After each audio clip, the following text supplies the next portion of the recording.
Hello friends, Paper Historian here.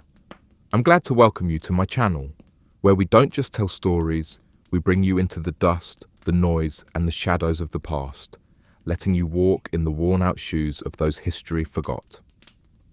In today's video, we'll travel to 15th century India into the life of someone born at the very bottom of society's ladder, where every sunrise is a negotiation for survival, every gesture is measured by fear, and every dream is weighed against the walls you can't climb. Settle in and let the world outside fade away, because the streets, the sweat, and the quiet rebellions of another time are waiting for you. You are born into a world where your worth is measured before you can speak, before you can walk, before you can even know that the word worth exists.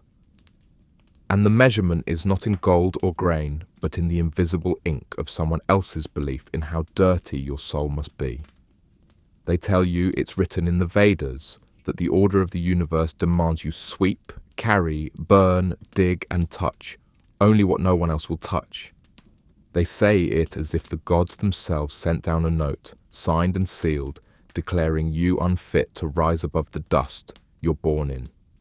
You grow up believing the dust is yours, and the dust believes you are its. And the two of you make peace with each other in the way that prisoners make peace with the walls of their cell. The hut you live in is not much more than 4 crooked walls and a roof patched with straw, palm leaves, and hope that the monsoon rains will be polite this year. Though, in the 15th century, politeness is a quality that neither people nor weather seem to practice much. Your father rises before the sun, because the work that no one else will do doesn't wait for daylight to begin. Cleaning the village latrines, carrying away the dead animals that stink in the morning heat, hauling water from a well you are not allowed to drink from before others have taken theirs. This is the rhythm of your family's survival. You follow him, at first because you want to be near him, later because you learn that keeping close means fewer beatings from strangers who think your shadow might contaminate them. Food is not exactly a daily certainty. Rice when you're lucky, millet porridge when you're not. And on bad days, roots and leaves you pretend are vegetables. Meat is not something you talk about. It's something you smell from other people's fires. Something you see on festival days when higher castes slaughter goats and share them with everyone except you. You learn early that hunger isn't just in the stomach. It's in the eyes, in the way you look at someone else's plate and pretend you're not imagining your fingers stealing from it. The rules that govern your life are both complicated and simple. Complicated in the details of what you can't do, and simple in the fact that the list of what you can do is so short you could carve it into a stick and carry it around. You cannot enter the temple, though you sweep its courtyard at dawn. You cannot draw water from the same well as the Brahmins, though you repair the path to it when it floods. You cannot touch the cooking pots of anyone above you, though you carry them from the market when they ask. It's a strange kind of existence, where you are needed in every corner of the village, but welcome in none. The work itself is not what breaks you. Work you can manage. Your hands are strong, your back bends without complaint, your skin grows thick under the sun. What grinds you down is the way people look through you, like you are a shadow moving across their world instead of a living thing inside it. The way children are taught not to touch you as if you carry death in your skin. The way you are told, again and again, that your suffering is not cruelty, but balance, karma from a life you cannot remember. Festivals are the strangest part of the year. Bright colours, music, incense thick in the air, the smell of fried sweets wafting down streets you're not supposed to walk on. It all looks like joy from a distance. And distance is exactly where you're meant to stay. Sometimes, if you're careful, you can watch the dances from behind a fence or a wall. The drums thud in your chest, the flutes snake through the air, and for a moment you imagine stepping into the circle of light where everyone's feet stamp in time, until a glance from someone inside reminds you that even in celebration, your place is in the dark. There is a woman, always there is a woman, who makes the rules feel sharper. She is from a caste that can walk in the temple, touch the sacred water, eat sweets without counting how many are left. She doesn't speak to you. Not really. But sometimes she forgets to look away as quickly as she should, and you carry that moment like a stolen coin in your pocket. It is dangerous to think about her. Dangerous to notice the softness in her hair or the way her laughter seems to loosen the air. Dangerous because in your world, such thoughts are not just impossible, they are punishable. Sometimes you dream of leaving, not because you believe the world outside your village is better. You've heard enough stories to know that dirt follows you wherever you go, but because you wonder what it might be like to walk through a street where no one knows the weight of your name. You've seen travelers pass by on the road, their clothes dusty but their eyes unafraid, and you've wondered if freedom is simply being a stranger everywhere. The monsoon comes, as it always does, bringing both relief and misery. The heat breaks, the air cools, and the fields drink deeply. But so do the rivers, the ditches, and the muddy paths that sink under your feet. Your hut leaks in 3 places, and you learn to sleep curled away from the drips. The latrines overflow, the smell becoming a living thing that wraps around you no matter where you go. And yet, in some perverse way, this is the easiest time of year, because the rain falls on everyone, and for a moment the boundaries between castes blur under the shared misery of wet clothes and flooded streets. And through it all, you keep working, because work is the only thing that is truly yours. Your labor, your sweat, the ache in your muscles at the end of the day. It is not dignity, no one gives you that, but it is proof, if only to yourself, that you are still here, still standing, still refusing to vanish into the dust as quietly as the world would prefer.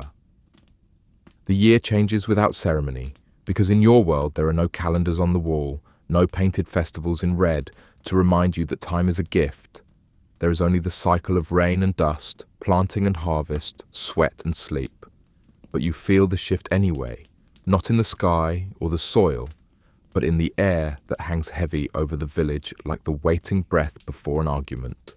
The old ruler is dead, or so the merchants say, and the new one has arrived with promises of justice and prosperity that sound suspiciously like the promises made by every man who has ever worn a crown.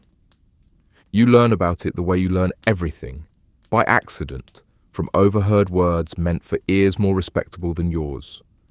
The Brahmins talk about reforms, the soldiers talk about taxes, the traders talk about roads and markets.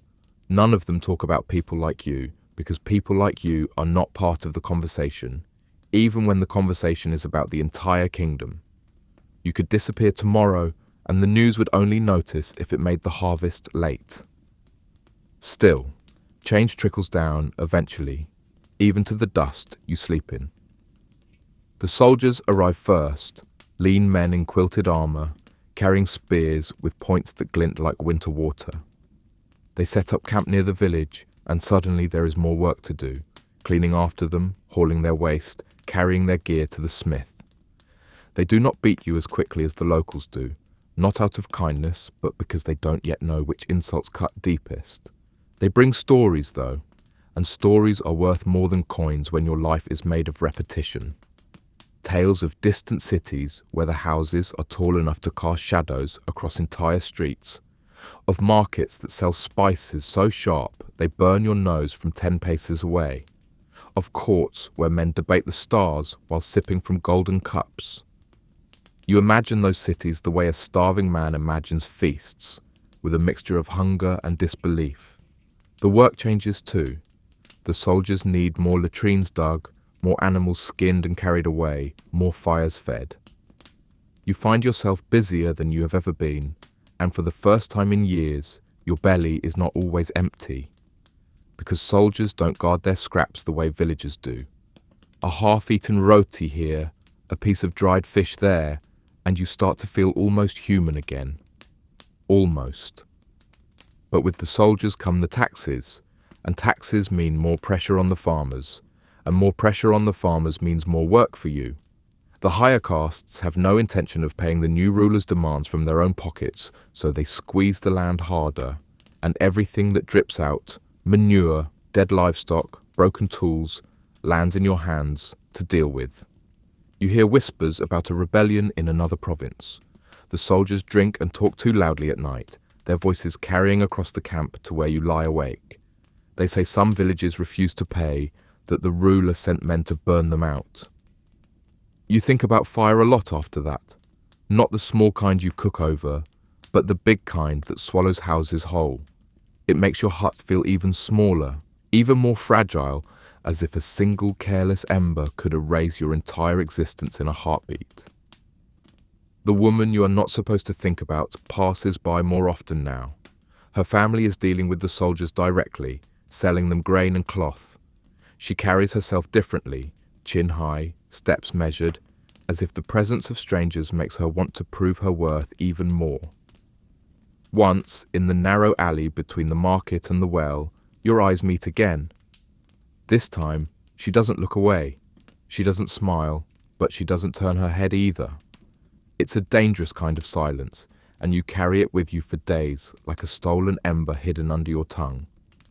Then, one evening, you are called to clean after a feast the soldiers have held in the honor of some local official. The courtyard is littered with bones and spilled rice, the air thick with the smell of meat and sweat and sour drink. As you scrape the scraps into a basket, you overhear a conversation between two men leaning against a pillar. One of them mentions the untouchable boy who works harder than 3 hired men. The other laughs and says, "Let him keep his back strong. Someday we might need someone to carry our corpses." They laugh like it's the finest joke they've ever heard. You laugh too, but only on the inside, because you've learned that nothing unnerves a man faster than the idea that his cruelty might amuse you. Weeks pass and the rebellion gets closer. You don't know how you know this. Maybe it's in the way the soldiers drill more often, or the way they count supplies twice instead of once. Or maybe it's just in the way the villagers have started looking over their shoulders when they talk. The ruler's banners appear along the road, bright cloth snapping in the wind, as if colour alone could keep fear away. And then, one day, a stranger comes to the village. Not a soldier, not a merchant. Something in between. His clothes are clean but plain, his hands calloused, but his posture straight. He speaks to the headman in a low voice, and soon after, the headman comes looking for you. Your stomach knots. Nothing good ever comes from being singled out. The stranger needs a guide, someone who knows the back paths, someone who can carry without complaint. He doesn't care about your caste, at least not in the way the villagers do. Or maybe he does, but he hides it better. He offers a few coins, more than you've seen in a season, and the promise of food along the way. The headman accepts for you because your choices are never really yours.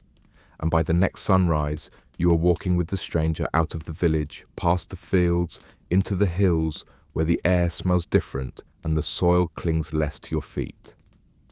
You don't know yet that this journey will change the shape of your life. You don't know that the stranger carries messages the soldiers would kill to read, that the rebellion is closer than anyone in your village suspects, that before long you will see fire, not in your dreams, but on the horizon, swallowing the night. All you know is that your feet are moving, the dust is behind you, and for the first time, the road ahead is not one you've walked 100 times before.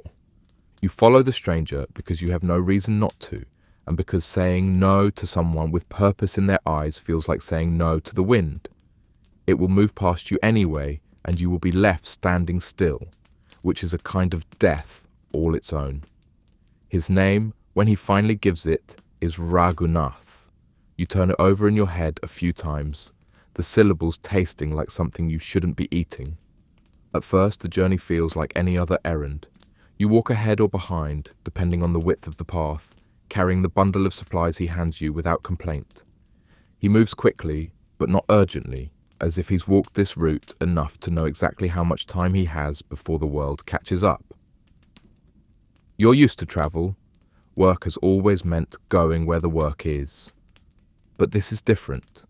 He avoids the main roads, keeps to the edges of forests and dry riverbeds, and seems to know where soldiers are before they appear. Once, when you hear hoofbeats in the distance, he pulls you into a ditch without explanation, his hand heavy on your shoulder. You lie still as the riders pass, their voices hard and clipped, and when they're gone, He says nothing. Neither do you. By the third day, your feet are raw. The sandals you were given in exchange for last year's harvest are worn thin, the leather curling away from the stitching like old bark from a tree.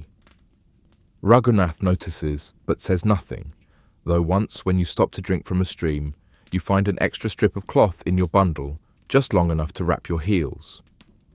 You don't thank him, not out of ingratitude, but because kindness, like cruelty, can be dangerous when it's named aloud. It's only on the fifth night, when you're camped in the shadow of a ruined shrine, that you realize this is no ordinary errand. Raghunath spreads a cloth on the ground, and from it he takes not food or coins, but small scrolls, tightly rolled and sealed with wax. He doesn't read them, just checks the seals, then tucks them away again. You watch from the edge of the firelight, pretending to be more interested in your meal, but you've spent enough time near the upper castes to know that whatever is written on those scrolls is the kind of thing men kill to keep or kill to learn. The thought comes and goes, until the next morning, when you see smoke on the horizon. Not the thin, lazy smoke of cooking fires, but thick, black columns rising like tree trunks into the pale sky.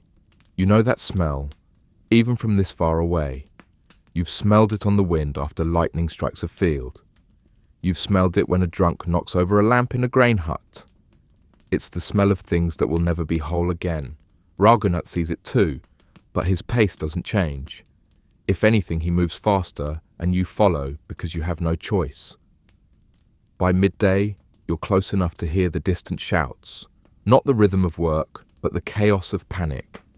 When you finally crest a low hill, you see it. A village in flames, the thatch roofs collapsing into themselves, people running in every direction. And soldiers, not the ones from your home, but another group entirely. Their armor marked with a symbol you don't recognize. You want to stop, to stare, but Raghunath pulls you down behind a wall of thorn bush. "We don't go closer," he says, the first words he's spoken all day. His voice is low, but steady, like a man telling you the rules of a game you didn't know you were playing. You don't argue. You just watch as the soldiers move from house to house, and you realize they're not just burning at random. They're looking for something, or someone. That night, the air still tastes of smoke. Raghunath keeps the fire small, and for the first time, you notice that he sleeps with his bundle tucked against his chest, his hand resting on the hilt of a knife. You wonder if the scrolls are worth more than both your lives combined. You wonder if that's why you're here, because a man like him needs someone like you to move unseen, to be ignored until the moment comes when you aren't. By the seventh day, you start asking questions, carefully, in the spaces between steps when the silence feels heavy enough to break. "Why me?" you ask once, pretending it's a joke. Raghunath doesn't look at you. Because you can walk far, carry much, and be forgotten quickly. It's the kind of answer that feels like an insult until you realize it's meant as a compliment. The road turns rougher, climbing into the foothills where the soil turns to rock and the trees thin out. There are fewer villages here, and the ones you pass are quiet, their doors shut even in daylight. People watch from behind shutters, eyes narrow, as if you and Raghunath carry the plague itself in your bundles. One afternoon, as you cross a shallow stream, you spot movement ahead. 3 men, dressed like traders but carrying short swords. They step into the path before you, their smiles too sharp to be friendly.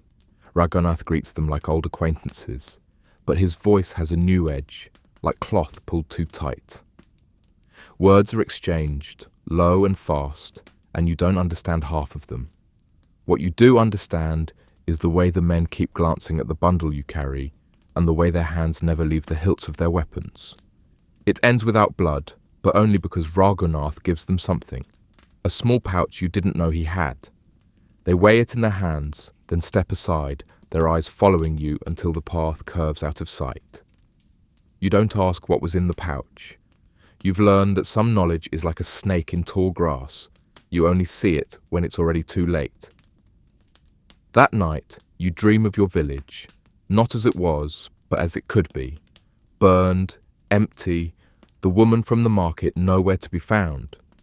You wake with your hand clenched around nothing, your heart pounding like you've been running. In the days that follow, the land flattens out again, and the smell of salt rides the wind. You realize you're heading toward the coast, though you don't know why. Raghunath seems more cautious now, taking longer routes, stopping to listen at every bend in the path. You get the feeling that the closer you get to wherever you're going, the more dangerous the journey becomes. And yet, some stubborn part of you is glad for it, glad to be somewhere new, to see the world beyond the handful of fields and streets you once thought were the whole of existence. Glad even to carry this burden, whatever it is, if only because it means you matter in a way you never have before. You don't know it yet, but the next village you enter will be the one where the road splits, not in the dirt beneath your feet, but in the shape of your life. And one path will lead you back to the dust you came from. The other will lead you somewhere you've never imagined. You don't reach the coast the next day or the day after. Raghunath is careful, deliberate, as if the sea will wait for him, but the dangers along the way will not. You're learning his rhythms now. When he walks fast, it's because he knows the land. When he slows, it's because he doesn't trust it. You copy him without thinking, keeping your head low, your steps quiet, your eyes moving even when your thoughts wander. The land here is different from home. The soil is paler, the trees more twisted, their roots breaking through the ground like the knuckles of old men. Villages are smaller, closer to the water, their huts built on stilts to avoid the tides. People stare at you more openly, their gazes sharp with the kind of curiosity that can turn to suspicion if it lingers too long. You've learned to keep your expression dull, your mouth shut, and your hands visible. On the 11th day of travel, you smell the ocean for the first time in your life. Not the faint trace on the wind, but the real thing, heavy and sharp, like rust and rotting wood mixed together. It fills your lungs in a way that makes you feel both alive and unclean. By evening, you see it, a strip of shimmering grey stretching to the horizon, dotted with shapes you can't name. Boats maybe, or creatures big enough to swallow them. Raghunath doesn't stop to let you marvel. He leads you straight to a fishing village where the air is thick with smoke from drying racks and the ground is wet enough to suck at your feet. The houses are low, built of wood and palm fronds, their doors left open so the sea breeze can chase out the smell of fish guts. Children run barefoot through the mud, their laughter high and sharp, like gull cries. He finds a man waiting for him, tall, broad-shouldered, his skin darkened by years in the sun. They greet each other with the kind of handshake that says more than words, then disappear into a hut. You're left outside, shifting from foot to foot, pretending not to notice the women gutting fish on long wooden tables, their knives flashing in the light. One of them looks up at you and smiles without warmth. You look away. When Raghunath emerges, he's lighter, not in body, but in whatever burden he's been carrying. The bundle you've been guarding is gone. In its place, he carries a smaller pouch, tied shut with thick cord. He doesn't tell you what's in it, and you don't ask. But that night, as you sleep on a mat in the corner of a hut that smells of salt and smoke, you dream of scrolls sinking into dark water, their seals breaking, their words spilling out like blood. The next morning, you expect him to dismiss you. Job done, back to whatever life you had before. Instead, he says, "We go inland now."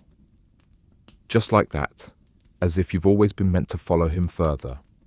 And because the thought of returning to your village feels like stepping into a grave, you nod.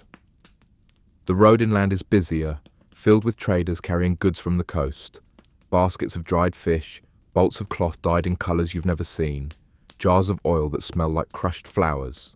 Raghunath doesn't linger in markets or stop to talk, but he watches everything. You begin to notice the same faces appearing in different places. A man selling fruit in one village, then walking alone on the road 2 days later. A woman with a scar on her cheek, who seems to always be near wherever Raghunath chooses to rest. It's on the 17th day that it happens. The two of you are walking through a narrow valley when Raghunath stops suddenly, his head turning slightly. You hear nothing at first, then a faint scrape, like stone against metal. He shoves you to the side just as a figure drops from the rocks above, a blade flashing in the sun. The fight is fast, brutal. Raghunath moves like water spilling over stone, no wasted motion, no hesitation. The attacker is skilled, but not enough. In moments, he's on the ground, clutching his side, his breath ragged. You expect Raghunath to finish him, but instead he kneels, grabs the man by the hair, and hisses something you can't hear. Whatever it is, it makes the man go pale before he spits at Raghunath's feet. He lets him live, though you don't know why. As you continue on, you realize the pouch Raghunath carries is even more dangerous than the bundle was. And now, people aren't just looking for it. They're willing to kill for it. That night, you ask, "Why am I still here?" He looks at you for a long moment, then says, "Because you've seen too much to go back, and not enough to walk alone." You don't sleep well after that. Days blur together, villages pass, rivers are crossed, and the faces of strangers become harder to forget. Sometimes Raghunath speaks to you. Small things, warnings mostly. Never drink from a well if you can't see the bucket rope. Always keep your back to a wall when eating. Never trust a man who asks where you're from before he tells you his own name. You realize he's teaching you, though you're not sure for what. Then, on the 23rd day, you reach a town unlike any you've seen. Walled, with gates guarded by men in armor. Inside, the streets are paved with stone, and the houses are built 2 or 3 stories high. Merchants shout from stalls overflowing with goods, and the air is thick with the smell of spice and sweat. It feels alive in a way your village never did, but also dangerous, like a pot about to boil over. Raghunath takes you to a small inn near the edge of town. For the first time since you've known him, he tells you to wait while he goes to meet someone. You sit in the corner, nursing a cup of weak tea, and watch the room fill and empty with travellers. Hours pass, the light outside fades. Still, he doesn't return. When you finally step outside to look for him, you see something in the street, a scrap of cloth, tied with thick cord, just like the pouch he carried. Your stomach twists. You look around, but the street is empty, the air heavy with the smell of rain. It's in that moment you understand. Whatever road you were on, it's gone now. The choice isn't between following Raghunath or going home. It's between finding out what happened to him and why, or walking away and pretending you never met him at all. And you know, with a weight that feels both terrifying and inevitable, that you're not going to walk away. And so you stay, because staying is what you've always done, not because you believe in the fairness of the world or in the benevolence of the gods that have already turned their faces away from you more times than you can count, but because moving has its own price, one that you've never been able to pay in coin or courage, and besides, what's the point of wandering when the stink of your caste follows you like a shadow that doesn't care where you go? You keep working because the work is what keeps you alive, even if it sometimes feels like the work is also what's killing you. Squatting knee-deep in mud, pulling weeds for a man whose land you'll never touch except to clean it, whose grain you'll never eat except for the sweepings that fall from the baskets, whose name you're not even supposed to say without adding a title that tastes bitter in your mouth. And the rains come late that year, which would be a blessing for the upper fields, but means nothing to you except that the ground hardens like fired clay, and your bare feet split at the heels until every step is a negotiation between pain and balance. The village smells different in the dry heat, less like dung smoke and more like desperation, because everyone knows the water is shrinking, and that means the wells will become battlegrounds long before anyone starts sharpening the knives. You try to keep your head down, because people like you aren't supposed to be seen unless someone needs a task done, but it's hard to keep invisible when your ribs are pressing against your skin like they're trying to escape. and your eyes are darting at every bucket that passes, calculating how long it's been since you had more than a handful to drink. One morning, you're sent to fetch water from the far edge of the river, which sounds like a reprieve until you see the footprints. Not the broad, flat prints of the farmers you know, but deep, pressed-in marks with the edges still holding water, the kind of prints that belong to men who don't belong here, who come down from the forests with bows on their backs and no reason to leave quietly. You should turn back, but the thought of walking into the landlord's courtyard empty-handed is somehow worse than whatever might be standing in the trees. So you kneel at the edge, dip your clay pot, and tell yourself that the whisper of leaves is just the wind. It's not. They step out without hurry, 3 of them, bare-chested, dark as the bark they move through, and they don't speak your tongue, at least not enough for more than a handful of words. But they don't have to. The point of the spear one of them sets against your collarbone does most of the talking, and it says, "This is not your place, this is not your water, and you should go back the way you came before something irreversible happens." You nod, because you're good at nodding, good at being small, and you back away, the pot still empty, knowing full well that the landlord won't believe a word about forest men and spears, that he'll call you a liar and maybe a thief, and that you'll be lucky if all he does is take the day's wage from your already thin pay. When you get back, the scolding is exactly as you imagined, and there's a slap too, sharp and ringing enough to make you bite your cheek, and you swallow the blood because you know better than to spit it out in front of him. He says if you're too cowardly to fetch water, you can spend the day shoveling manure behind the cowsheds, and you do, because refusing is not an option.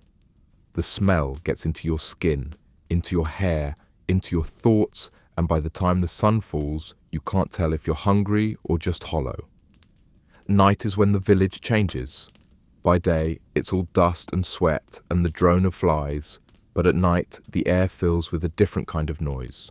The creak of cartwheels carrying goods you'll never own, the murmur of voices speaking of debts and marriages you're not invited to, the sharp laughter from behind the thin cloth walls of the merchant's house where people eat spiced food on plates that cost more than you'll see in a year. You lie outside on a mat that's older than you are, staring at the sky that never feels close enough to touch, and you listen to the temple bells that mark the hours for people who don't need to wake before dawn. Sometimes, in the dark, you think about what it would mean to leave, to slip away down the road that leads past the shrines and into the hills where no one cares what you were born as, because they care only about whether you can carry your own weight.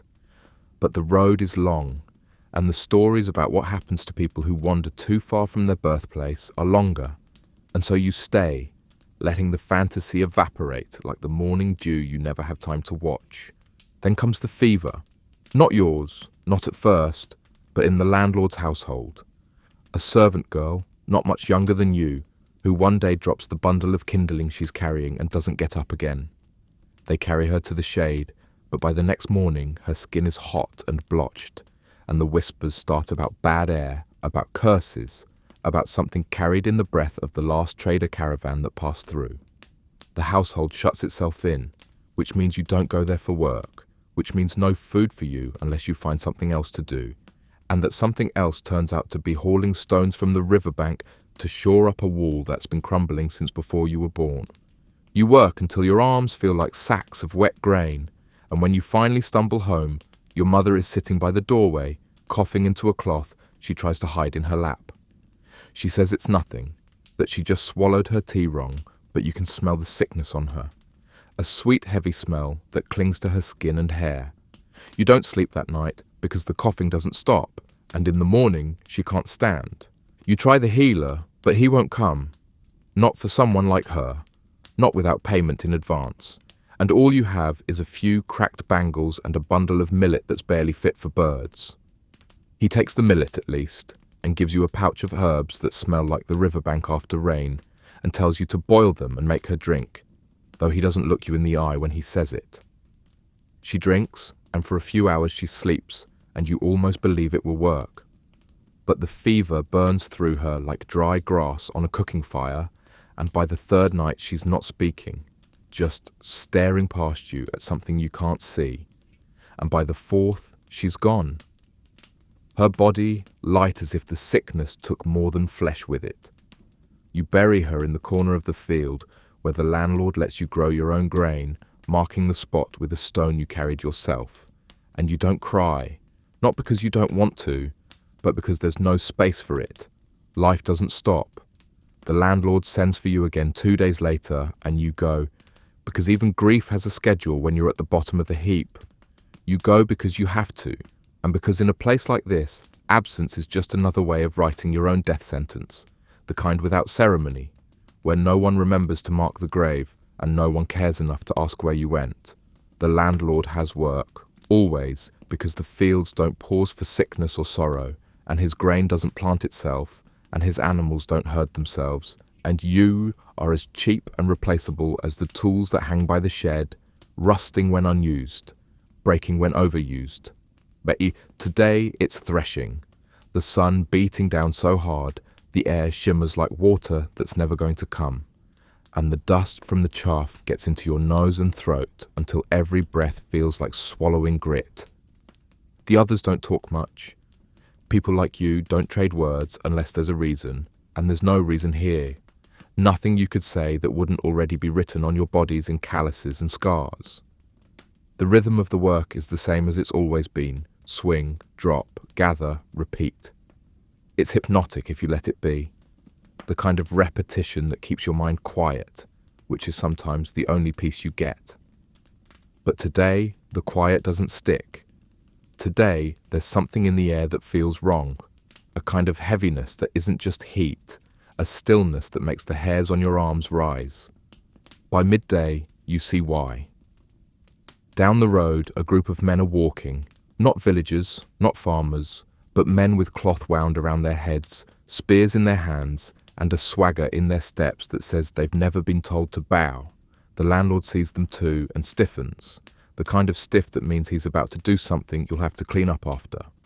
They don't come into the fields, not yet, but they watch. And they don't look at him. They look at you. You know enough to keep your eyes on the ground, to pretend you haven't noticed, but their gaze is a weight you can feel between your shoulder blades. They talk among themselves in low tones, and you catch a few words, not yours, not entirely, but close enough that you understand the shape of them. They're looking for hands, for backs strong enough to carry more than their share, for people with nothing to lose. And if you were a different person, maybe you'd think of following them, of stepping out of one kind of servitude and into another that at least comes with a different view. But you've learnt better. New masters are still masters. They leave eventually, disappearing into the heat haze, and the landlord tells you to work faster, as if you've been wasting time. You do, because arguing is pointless, and because the sun is already halfway down the sky, and if you don't finish, you'll be back out here tomorrow, instead of earning the half day he sometimes gives when he's in a generous mood. That night, you hear drumming from the forest edge, not the steady, measured beat of a festival, but something irregular, urgent, like the sound of a storm you can't yet see. The elders murmur about omens, about the gods being restless, about debts unpaid. You know better than to join the conversation, because your voice wouldn't count even if you shouted it.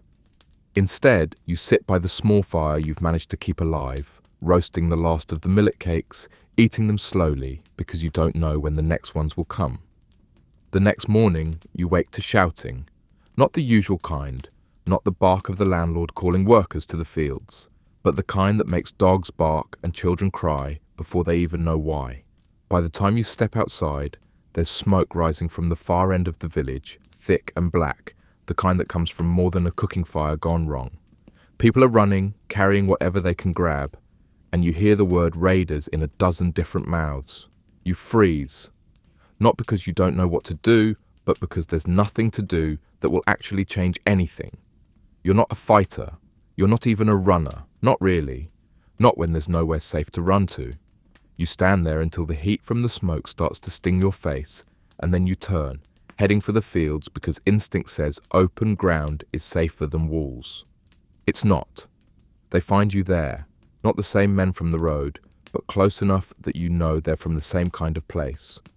One grabs your arm, another takes the tool from your hand, tossing it aside like it's nothing.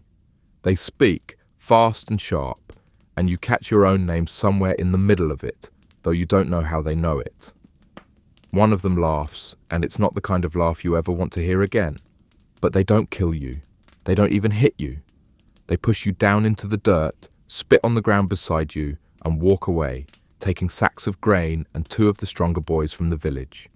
You stay there a long time after they're gone, not because you can't get up, but because you don't trust your legs to hold you if you try. By the time you make it back to what's left of the village, the fires are out, but the damage is plain. Huts blackened, the smell of burnt grain hanging heavy, and the landlord nowhere to be seen. People are already talking about leaving, about finding another place, another patch of land that might take them in. You know that if they go, you'll have to follow, because staying here alone is as good as laying down in a shallow grave and waiting for the dirt to cover you. But moving means starting over, means being the outsider all over again, means proving yourself useful in a place that doesn't want you. You've done it before, you can do it again. But the thought of it feels heavier now, like the years have piled onto your back and made every step cost more than it used to. And so you stand there, in the middle of what used to be your world, with nothing in your hands and too much in your head, and you know that whatever comes next, it won't be the same, and it won't be kind, and it won't wait for you to be ready. You leave because staying would be a slow kind of burial, the kind where the dirt is patient and your hunger is patient, and everyone who looks at you is patient too, waiting to see whether you vanish on your own without the expense of a funeral. And so you bundle what little you can carry. A clay cup that has already been cracked and mended twice with resin, a scrap of cloth that smells like smoke and home, a length of rope with more knots than future plans. And you join the thin procession that slips out before dawn, not a noble caravan, just a bruised line of people with faces turned toward a horizon that isn't promising anything, except that it isn't here. The landlord is gone, vanished in the way men with options vanish, leaving behind debts that can't read names and fields that will pretend to forget you by the next monsoon. And the elders mutter about the auspices of the road while the children ask whether the next village will have sweets and shade and no dogs that bite, and no one laughs because the list is too long to afford laughter. The road is not a road so much as a habit, worn into the earth by feet that have also worn themselves down, a path that rises and falls with the land's old bones, and you keep your eyes low, not merely out of modesty, but because seeing far only increases the distance left to walk. You pass shrines that promise protection to anyone who is already protected, trees where travellers have tied rags to branches as if the bark had access to a ledger of miracles, and tanks of water that are clean if you are clean, and something else if you are you. At the first tank, the headman speaks with the keeper, a narrow man with sharp eyes and priestly cousins. He points at your group, and the keeper's mouth makes the shape of a refusal even before his tongue catches up, and so you drink at the overflow, where dragonflies stitch blue threads across the surface, and you tell yourself the water is cooler there because lies are lighter to carry than anger. By the second day, the blisters on your heels have become arguments with every step, and you learn again that pain is a fluent language with many dialects, and all of them are persuasive. You fall in beside a woman whose husband was taken by the raiders in the way grain is taken, abruptly, efficiently, with the assumption that it will grow somewhere else, and she does not cry because tears are water and water is rationed, and the only time she looks up is when a cart creaks by with a merchant's household yawning beneath a canvas, a boy peering out from the shade to make a face at your procession, the kind of face that says he already knows which bodies are allowed to sit and which bodies are allowed to pull. On the third morning, the road joins a larger road, the difference as shocking as moving from a whisper to a shout, and with it come the noises that cities exhale, the clatter of pot metal bells hanging from pack oxen, the bargaining voices of people who learn to count before they learn to pray, the impatient hiss of men who are already late to jobs that do not love them. The talk in your line is that the city ahead sits by a big river, the kind that takes seasons seriously and has work for anyone who can lift, scrub, carry, dig, or keep their head low while doing all of the above. The talk in your head is quieter, the clink of a small hope being turned over and over to make sure it is not counterfeit. The city does not welcome you. Cities never do. They merely fail to notice you long enough that you can find a corner in which to exist. At the gate, the guards look your group up and down as if measuring you for invisibility, and the elder produces a small gift that he definitely did not have yesterday, a pouch that makes a soft, credible sound when set in a palm. And the spears tilt in a direction that means, pass through, but do not forget who made the passing possible. Inside, the air smells of fish, sweat, spices you can identify with your nose but not your purse, and the faint iron scent of river water beaten into froth by oars. Houses grow taller here, each floor added like a boast, and the people who lean from the upper balconies wear the kind of boredom that comes only from never having to choose between bread and breath. You do what you've always done, find the places that accept your hands even if they pretend they don't. A tannery takes 3 of your group because leather doesn't care about caste if someone else did the killing, and the smell there would make the gods cover their faces if they bothered to walk this street. The cremation grounds by the river take 5 more because nothing is more democratic than ash, and yet somehow even ash is scheduled, arranged, priced, and carried according to rank. A man who repairs fishing nets takes you on for a trial day, mostly, you suspect, because his back has decided to retire before he can, and the fibers bite your fingers until they bleed salt into salt, and you discover that even water has a way of stinging an old wound new. Money appears in your hands in the smallest possible denominations, coins so thin you can see yesterday through them, and you learn the city's arithmetic the hard way. A day's work equals a bowl of porridge, 2 flatbreads if luck finds you first, and if you want a vegetable, you will have to gamble against your own hunger tomorrow. You rent a space in a lane no one maps, a sleep spot under an eave that drips when the rains come and bakes when the sun returns, and you call it home because calling it anything else would make waking there unbearable. Here, the rules are rewritten, but not kinder. You can walk past the temple if you keep to the shadowed side and let your shadow keep to itself. You can buy water if you wait until every respectable pot has been filled and every respectable throat has been wetted. You can enter the market if you tie your scarf high and carry a tool, because a man moving without purpose is a man inviting reproach, whereas a man carrying rope is merely an extension of the rope. Once, you reach for a dropped orange out of reflex and a woman slaps your hand away with a force that startles even her. She murmurs a prayer to apologize to her God for touching the air you touched and walks on, and you stand very still, not because you are afraid you did wrong, but because you are afraid you did nothing at all. Work multiplies during festival days, which is one of life's long jokes. As holiness increases, so does trash. You haul away garlands that die beautifully, you scrape geese-lick ash from places where offerings gave up their smoke. You rinse steps with water fetched from the river's grudging edge, where the current turns under with a sound like someone swallowing bad news. A young priest tells you to be quick, not unkindly, the way a man might urge a donkey to avoid a whip neither of you can see, and when he thinks no one is watching, he leaves a portion of sweetened rice on the lowest step, not for you, of course, for the crows, who will at least make good use of it. Later, when the crows are somewhere else being useful, you eat what's left, and the sugar sets off a small, ridiculous celebration on your tongue, and you recall that joy is not a feeling, but a brief chemical incident that can be induced with jaggery. Some afternoons you watch the river. It is good practice for a man in your position to study something that moves forward without asking permission.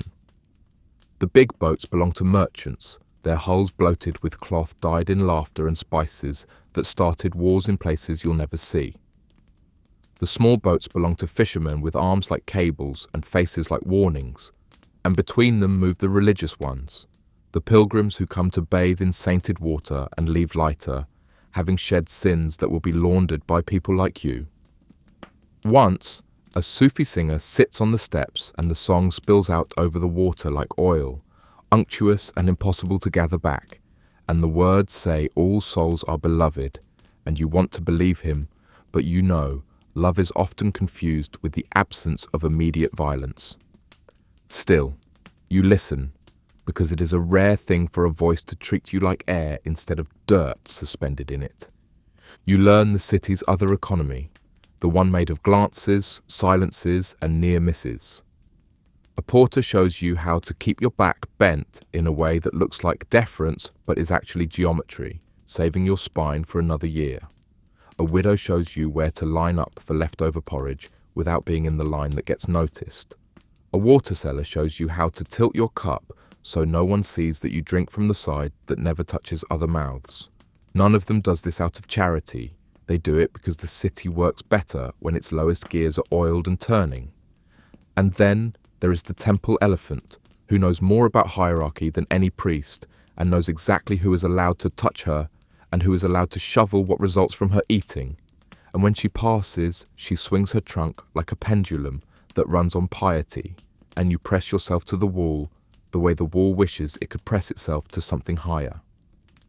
A child from a family that owns half a street is allowed to feed the elephant a banana, and the elephant accepts it like a tax. The child squeals, and the mother claps, and the priest smiles, and you hold still long enough not to be a stain on a sacred moment. Rain comes like a debt collector, late, sudden, without apology. The lanes become channels.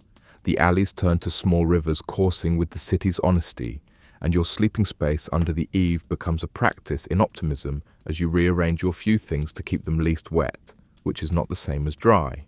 Work changes shape. Instead of carrying away the day's trash, you carry the city's fear, stacking bricks to stop a breach, digging trenches that promise to be temporary, scooping away the silt that the river uses to remind everyone who is in charge of the land. For a week, your hands do not smell of anything but the river, and you think, not without bitterness, that it is generous of water to make you equal to everyone for a few days before they remember. Illness prowls with the rain, slipping between ribs and under doorways with the casual intimacy of an old friend. You cough at night and tell yourself it is the damp. Your neighbour coughs in the morning and tells himself it is the dust. An old woman coughs until she folds, and by evening her grandchildren are already arguing over the shawl she used to wear because grief is a long ritual, but warmth is needed now. You carry more bodies down to the Ghats than you carried sacks last month, and you learn how to lift a man who used to be heavy and is not anymore, how to move in a procession without joining it. A priest's assistant tells you to hold the beer higher because smoke must rise and so must everything else that wants to be respectable. You lift until your shoulders burn, and afterward you wash your hands in the river and pretend the current understands. Of course, there are moments when the city pretends to like you. A building collapses and suddenly you are everyone's friend, because you know how to move rubble without provoking a second accident. A cart tips in the mud and you become necessary. And the rich man whose wheat you rescue calls you brother with a smile that does not touch the part of his face where decisions are made. A rumour of conscription passes through the streets, and for a day, men who once would not accept a cup of water from your hand ask your advice on how to be overlooked. You give it. You are generous in this one way. You share the tricks that kept you unseen long before they became fashionable. There's a day you won't admit you counted on. The day you test the border again. Not the city's wall, but the ring drawn invisibly around your life. You show up at the big well, the one with carved steps, the one where the water throws back the sun with a laugh.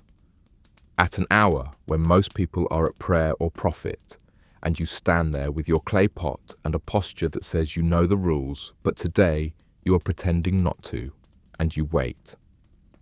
The keeper scowls, but he's busy tabulating favours in his head for the afternoon's procession, and a woman at the steps is too tired to notice your shadow crossing her wrist, and for one breathless moment the rope lowers, the bucket rises, and you cup water into your pot, with hands that have always been told they are not hands for this task.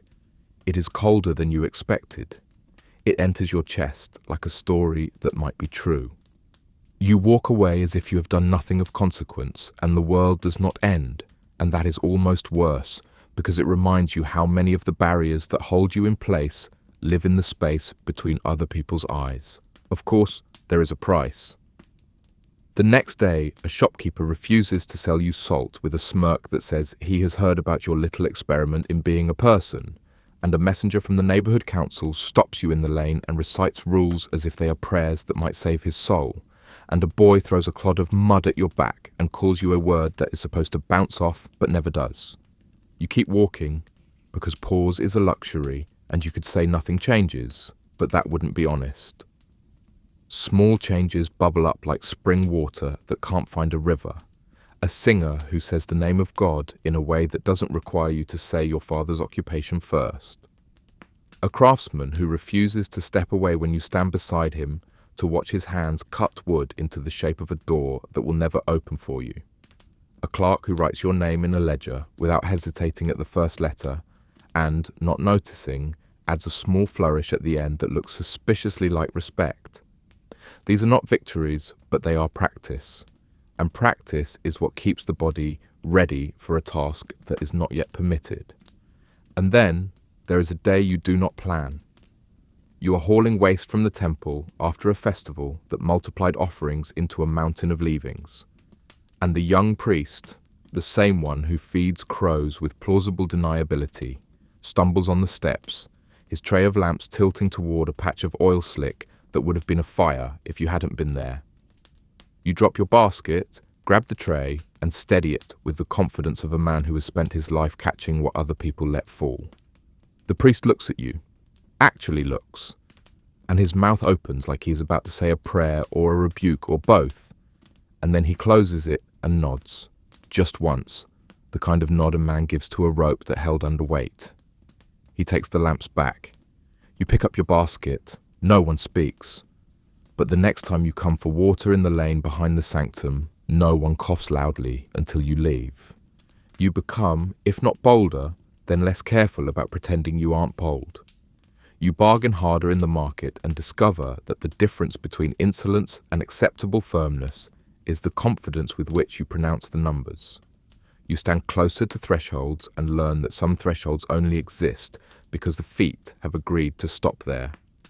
You speak first once, just once, in a discussion about where to dig a new drain, and when the right answer happens to be yours. The men scowl and then do it, and afterward they scowl less, and no one thanks you.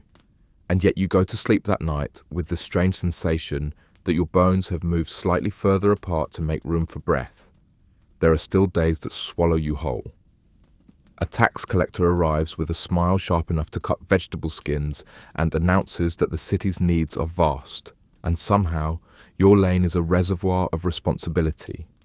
A noble's litter blocks the alley where you must pass to get to the river, and his bearers make a game of how close they can press the poles to your face without technically striking you. A child you have watched grow from stick to sapling calls you by a word he learned from a mouth that never has to wash the dishes. On those days, you carry what you can carry and put down what you cannot, and you cheat a little by setting down the anger first, because it is heavier than the basket and far less useful. You do not become a hero. No song is written, unless the river has been humming one under its breath the whole time and you simply haven't had the leisure to hear it. But you do become something dangerously close to stubborn. And stubbornness, when exercised daily, is indistinguishable from a plan. You wake before the sun, not because you want to, but because the river has no patience for those who sleep late. The air is still cool, the kind that makes you almost believe the day might be gentle, though you know by noon it will feel like the sky itself is pressing its weight on your shoulders. You live in a single room with walls thin enough to hear your neighbours cough, and roof tiles that let the rain in when the wind comes from the east. But the rent is low, and the landlord only knocks twice a month, so you count it as a blessing. One of those blessings that looks suspiciously like something you just haven't had the energy to complain about. Your bed is a mat, your blanket a patched quilt you've repaired so many times it could be considered more stitching than fabric. You share it with your wife, Li Hua, who wakes just after you, rubbing the sleep from her eyes and already thinking about the rice she will cook later. She says little in the morning, and you say less. Not because there's anything wrong between you, but because words are too expensive before breakfast. You splash your face with water from the basin, the kind that leaves your skin sticky no matter how much you rub. Soap is for merchants and officials, not for men who spend their days hauling crates and fish guts. Outside, the alley is already alive with the sounds of the market setting up, poles clattering as stalls go up, the low thud of baskets hitting the ground, the sharp laughter of women who are already bargaining before the sun has even climbed the horizon. You know each voice by sound. Old Chen, whose back is bent like a fishing hook. Madam Wei, who sells dumplings too salty but smiles sweetly enough that people don't care. The butcher who sharpens his cleaver on the same whetstone his father used, spitting between strokes as if that adds something to the edge. You walk through the stalls on your way to the docks, stepping around puddles that smell of last night's rain mixed with whatever the market didn't bother to clean. Fish scales glitter in the dirt, catching the early light like lost coins. Somewhere a child cries because his mother won't buy him candied hawthorn. Somewhere else, a dog growls over a discarded bun. The river greets you the same way it always does, wide, brown, and pretending to be calm. You know better. You've seen it eat men whole, pulling them under with no warning, no splash, just a swirl and then nothing. Still, it's the reason you eat, so you bow your head slightly before stepping onto the wooden planks of the dock. Work starts before the sun fully rises. You and the other men unload sacks of tea leaves from one boat and load barrels of dried fish onto another. The tea smells rich and sharp, making you wish you could afford a cup for yourself instead of the boiled river water you usually drink. The fish smells like fish. There's no romance in that smell. It clings to your hands, your clothes, your dreams. By mid-morning, the foreign ships arrive. They are taller, darker, and smell of tar and something sharp, like medicine that's gone bad. The sailors are pale-faced, with hair like corn silk or night soil, and they speak in a language that sounds like someone is trying to cough up stones.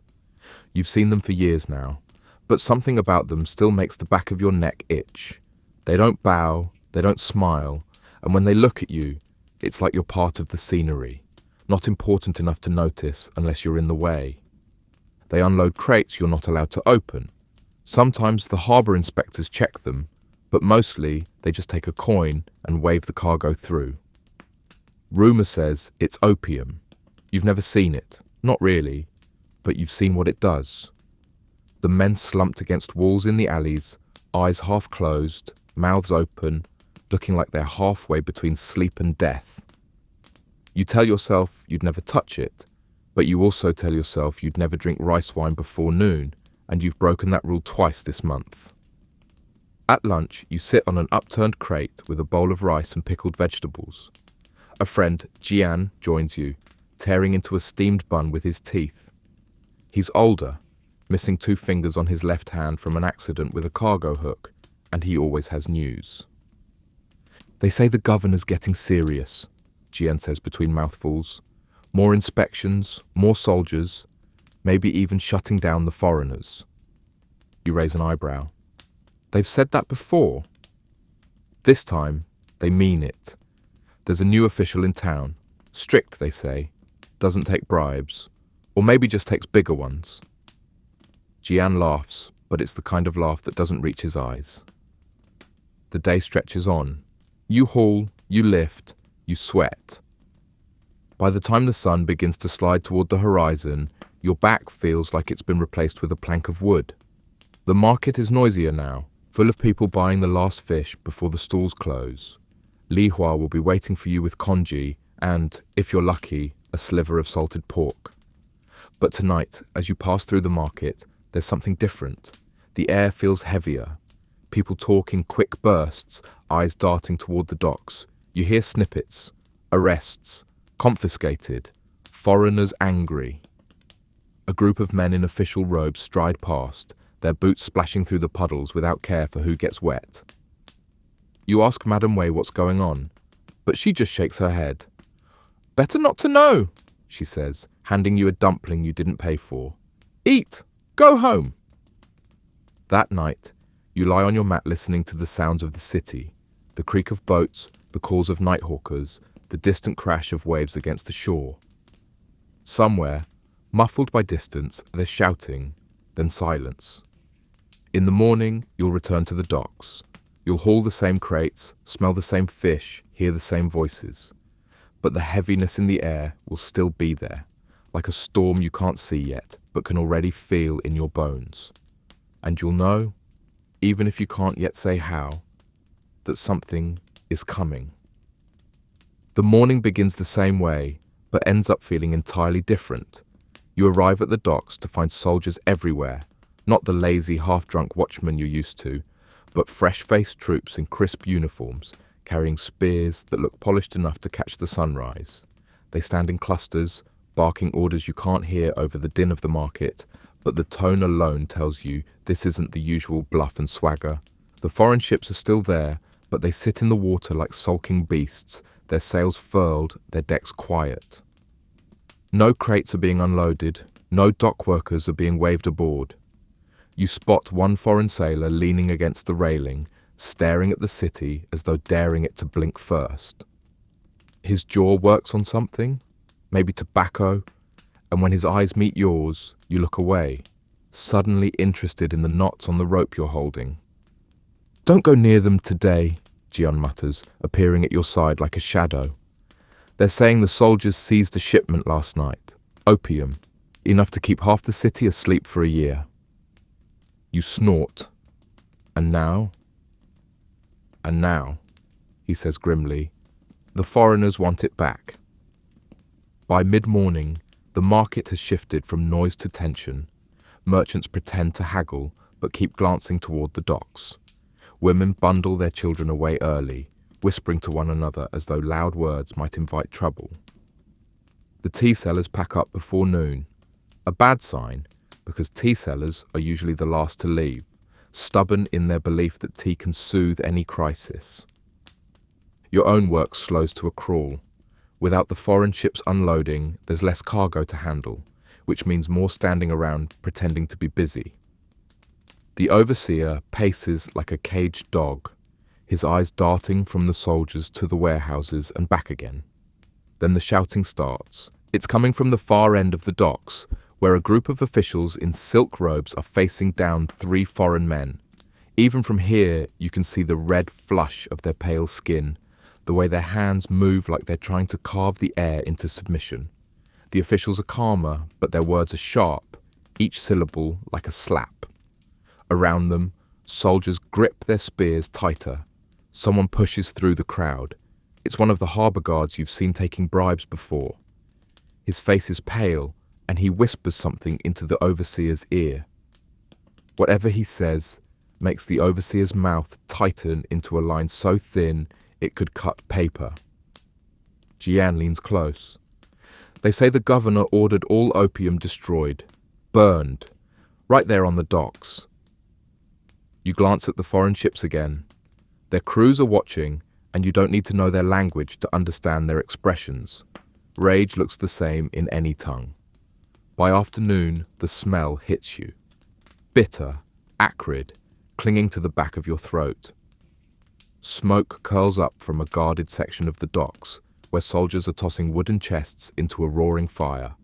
The chests crack open as they burn, spilling blackened clumps of what must be opium onto the flames. The smoke seems to hang low, as if reluctant to leave, and the wind pushes it toward the market, where people pull their sleeves over their faces. You should go home. That's what Li Hua would say if she were here. Take your pay, buy what you need, and go. But you stay, because something in you wants to see this through, even if you can't explain why. Maybe it's the same reason people watch storms roll in from the sea. That night, you barely eat. Li Hua notices but doesn't press. You tell her about the burning, and she shakes her head. "It will bring trouble," she says simply. She's right. The next morning, the foreign ships are gone. Not sailed away, gone to deeper water, just out of reach of the harbour, sitting like shadows on the horizon. Their absence is louder than their presence ever was. The docks feel Empty. Wrong. For 3 days, the routine limps along. No foreign cargo, fewer jobs, less money in your pocket. You find yourself taking smaller portions at dinner, making excuses about not being hungry. Li Hua doesn't believe you, but she also doesn't argue. On the 4th day, they come back. Not just the merchant ships, but something else. Ships with more guns than you've ever seen, their decks lined with black barrels that look like the open mouths of beasts. They move with purpose, sliding into the harbour like knives into a sheath. The soldiers on shore stiffen. The officials appear again, robes immaculate, expressions unreadable. You and the other dock workers are pushed back, herded toward the warehouses for your safety. From the shadows between crates, you watch as a small boat leaves one of the foreign warships and rows toward the docks. Inside are 3 men, 2 in uniform, 1 in a suit so sharp it could cut glass. The suited man carries a paper, and when he steps onto the dock, he reads from it in a loud, clipped voice. You can't understand the words, but the tone is unmistakable. An ultimatum. The official responds calmly, his own voice carrying in the still air. You catch fragments. Law. Sovereignty. Refuse. The suited man folds the paper, says something short, and turns back toward his boat. You've seen enough to know that whatever happens next will not be peaceful. Sure enough, 2 days later, the first cannon fires. You're not at the docks this time. You're in the market, selling a small basket of river fish Li Hua caught herself, trying to make up for lost wages. The boom is like nothing you've ever heard. A deep, stomach punch sound that makes the ground tremble. People freeze, heads snapping toward the river. Another boom follows, then another, until the air itself feels like it's cracking apart. Smoke rises from the harbour. Screams carry over the water. You drop the basket without thinking and run. The docks are chaos. Soldiers run in every direction, shouting orders and shoving civilians out of the way. The foreign warships are firing in turns, their cannons belching smoke and fire. Splinters of wood rain down as parts of the dock are torn apart. One of the warehouses is already burning. You see Jian. He's crouched behind a pile of crates, his face streaked with soot. "Get down!" he yells, waving you toward cover. You dive behind the crates just as another cannonball smashes into the dock, sending a spray of wood and water into the air. "This isn't a fight," Jian says between breaths. "It's a warning."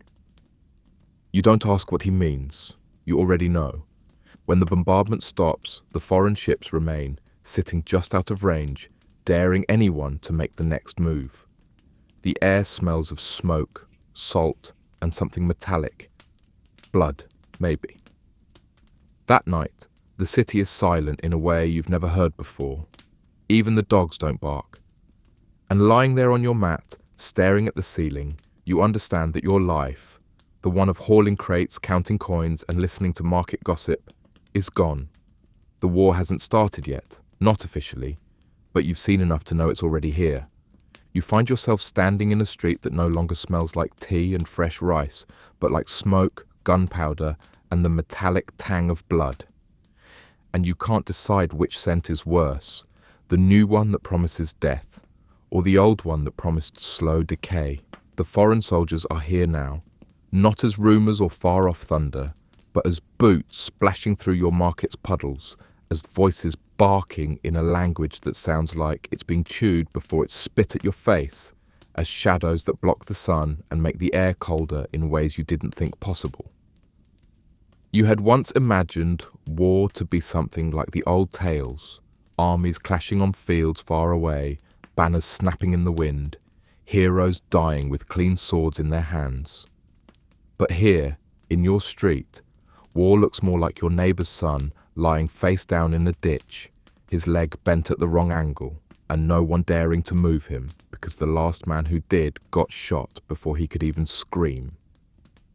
You don't remember deciding to stop going to the tea house, but you have. It's not because you stopped craving the bitter warmth or the gossip, but because gossip now is mostly lists of names of those who have gone missing. which is a polite way of saying they were taken by either the soldiers in red coats or the soldiers in your own emperor's service. And in both cases, they won't be coming back. The foreigners don't look for excuses. They don't need them. The officials, though, still pretend to follow some form of law, so when they drag a man away, they mutter something about collaboration or suspicion or taxes unpaid, even if everyone knows taxes haven't been collected properly in months because the man who used to collect them died from opium fever 2 weeks before the fighting reached your doorstep. And that's the other thing. The opium is everywhere now. You had seen it before, in the eyes of men in the alleys, glassy and distant like they were staring at some paradise only they could see. But now it's more than a vice. It's a weapon. The foreigners bring it in like it's rice, and somehow, even the soldiers who claim to be defending you end up using it. You can tell when a guard on the wall is an opium eater, his eyes half shut, his musket held like it weighs more than he does, the way he barely reacts when a shot cracks the air.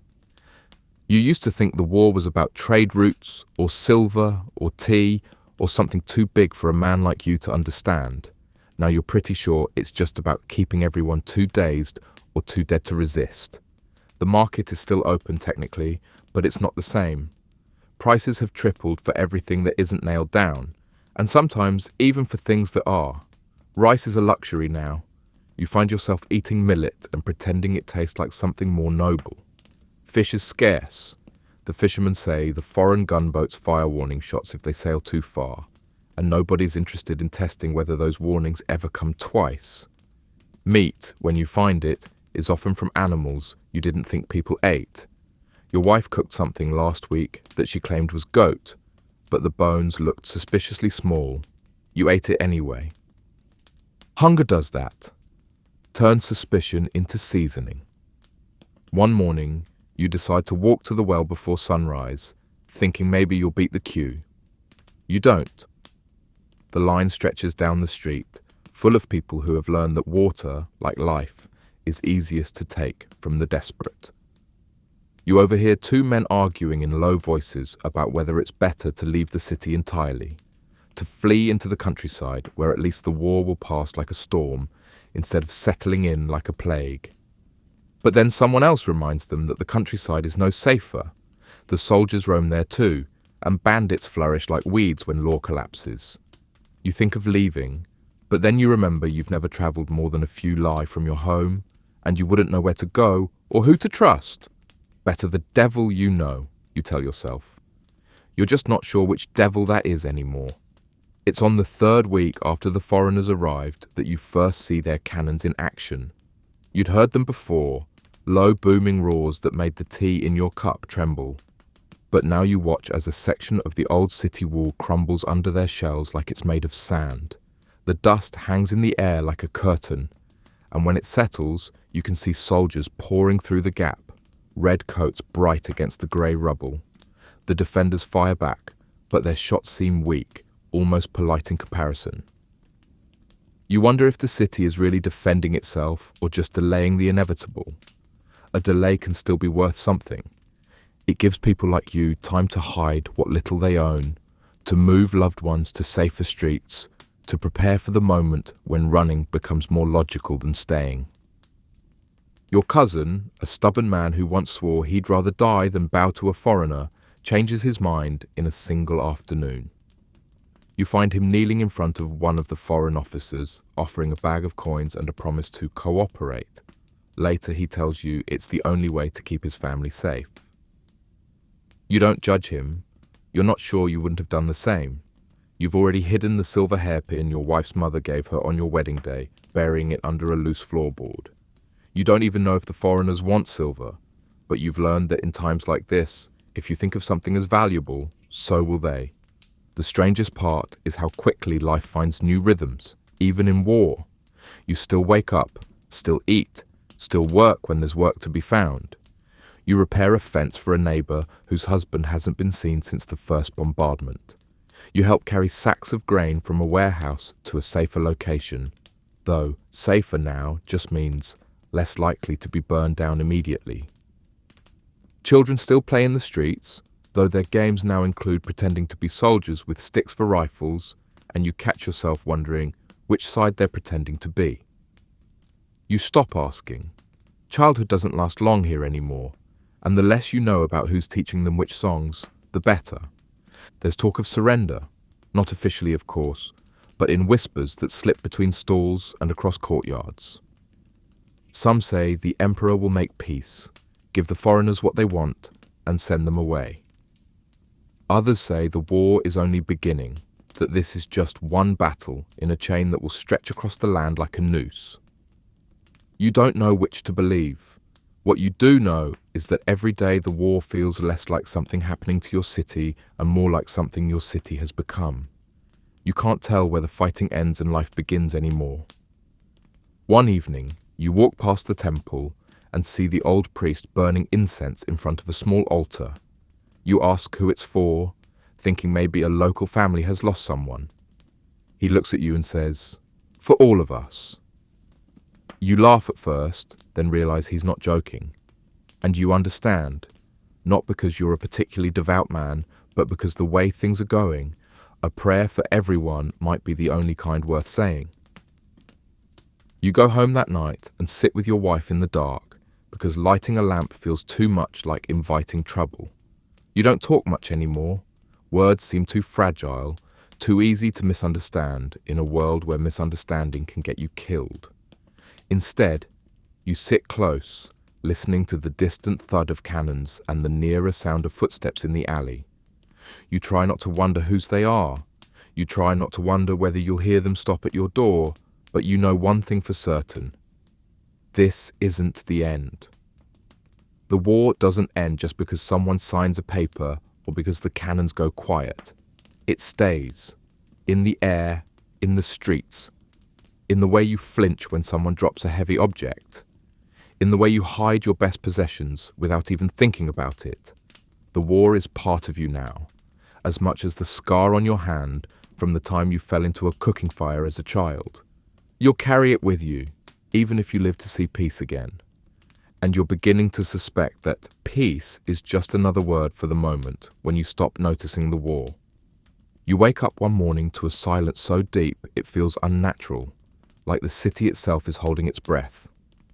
No cannon fire, no shouts, no boots pounding through the streets, just the occasional creak of a shutter in the wind and the far-off clang of a temple bell. It's almost peaceful, until you realize the only reason it's quiet is because the battle is over. Not won, not lost, just finished. And that's worse in its own way, because battles are honest. You know where you stand when people are shooting at you. Peace, though. Peace is trickier. Peace is a smile with teeth behind it. The foreigners are still here, of course. They're not leaving. Not after bleeding so much and breaking so much to get here. Their flags now hang over the gates, bright and smug, and their patrols move through the streets with the slow, easy swagger of men who know they won't be challenged. Some of the old city officials are gone, taken away, replaced, or simply disappeared.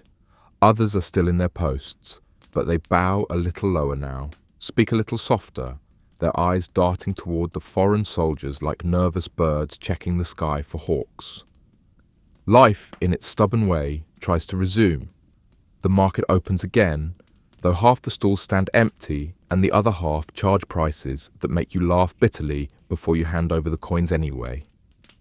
Bread is back, but it's made with whatever flour is easiest to find, and sometimes you can taste the straw. The fishermen bring in small catches, the rivers and coasts are patrolled now, and every fish seems to come with a new set of taxes. The tea house reopens too, but it's not the same. The laughter is quieter, the stories shorter, and every conversation pauses when a red-coated soldier walks past. You've learned to recognize the different kinds of silence now.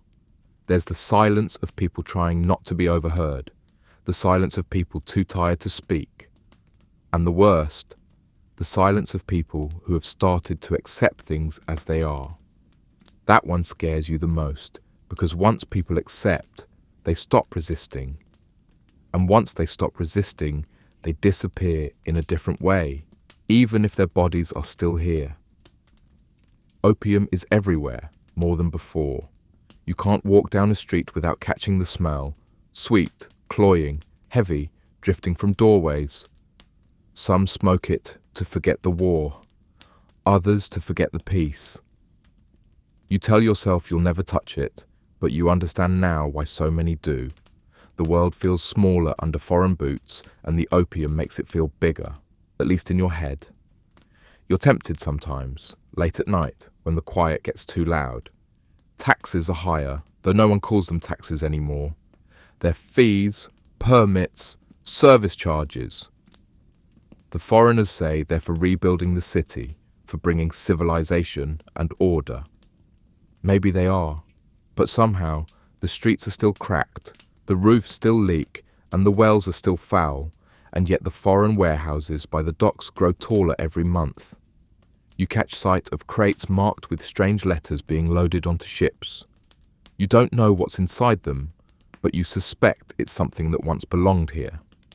You find work when you can, repairing boats, carrying goods, fixing broken shutters after storms.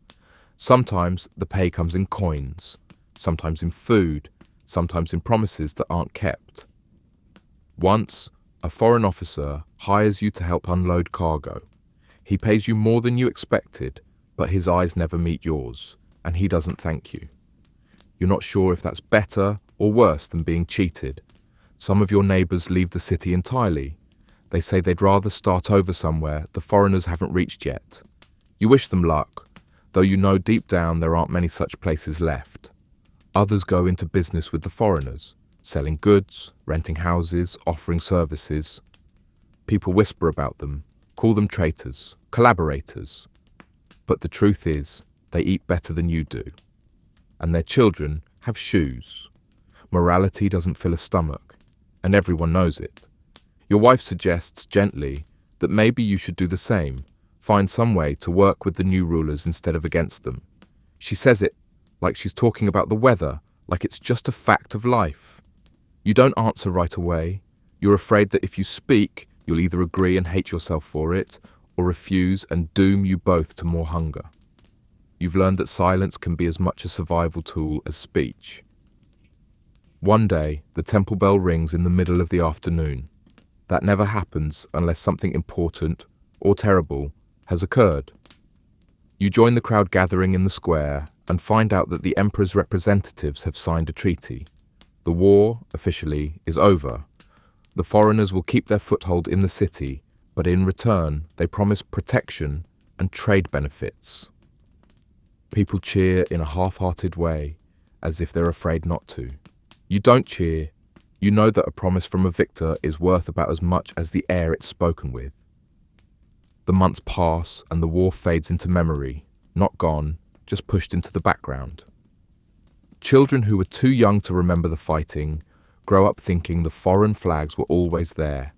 New shops open, selling goods you've never seen before. Some people thrive in this new order, most don't. But everyone learns the same lesson. Keep your head down, keep your voice low, and keep your best thoughts to yourself. Sometimes, late at night, you think back to the days before the war. You remember the taste of fresh rice, the sound of merchants shouting over each other in the market, the way the river smelled in summer. You wonder if those memories are accurate or if your mind has polished them, made them better than they were. You'll never know. What you do know is that you've survived, not by being brave, not by being clever, but simply by enduring. And in times like these, enduring feels like the most dangerous form of defiance. One evening, sitting outside your house with a bowl of thin soup, you see a foreign soldier pass by. He glances at you, nods slightly, and keeps walking. It's a small thing, but it feels strange. Not like friendship, not even like respect, but like acknowledgement. Maybe that's enough. Maybe that's all there is now. And as the night deepens and the lanterns go out one by one, you realize something. The war didn't end. It just changed shape. And so have you. You're old now, though you don't remember exactly when it happened. Age sneaks in the way rain seeps through a roof, quietly, persistently, and without your permission. One day you're hauling sacks of rice up the docks, cursing at your knees for being lazy, and the next you're sitting by the same docks, watching boys half your age doing the same thing, their knees probably just as rebellious, though they won't admit it yet. You've traded calluses on your hands for aches in your bones, and your back curves now, not from humility, but from years of carrying more than any man should have to. The city you live in is not the one you were born to. It wears the same skin, the same streets, the same river, the same hills in the distance, but underneath, the bones have been rearranged. The foreign flags still flutter over the gates, faded now, but stubborn, as if they've grown roots into the stone itself. The soldiers' uniforms have changed styles over the years, but their boots still make the same sound on the cobblestones, that clipped, confident rhythm that tells you they are at home here, even if you never invited them. You've learned to live with them. Or maybe you've just learned to live around them, the way you live around a scar. At first, you kept track of their faces, memorized who commanded which patrol, who looked cruel, who looked bored, who might be bribed with a pouch of tea or a bit of gossip. Now you barely notice them unless they block your way or raise their voices. You've grown used to their presence the way you grow used to the sound of the river. Constant, unavoidable, and not worth wasting breath complaining about. Opium has claimed more of the city than the war ever did. The smoke curls from windows day and night, lazy and sweet, wrapping itself around everything like a lover who won't let go. You lost friends to it, not in battle, but in slow motion, their eyes dimming, their voices slurring, their hunger for life replaced by hunger for the pipe.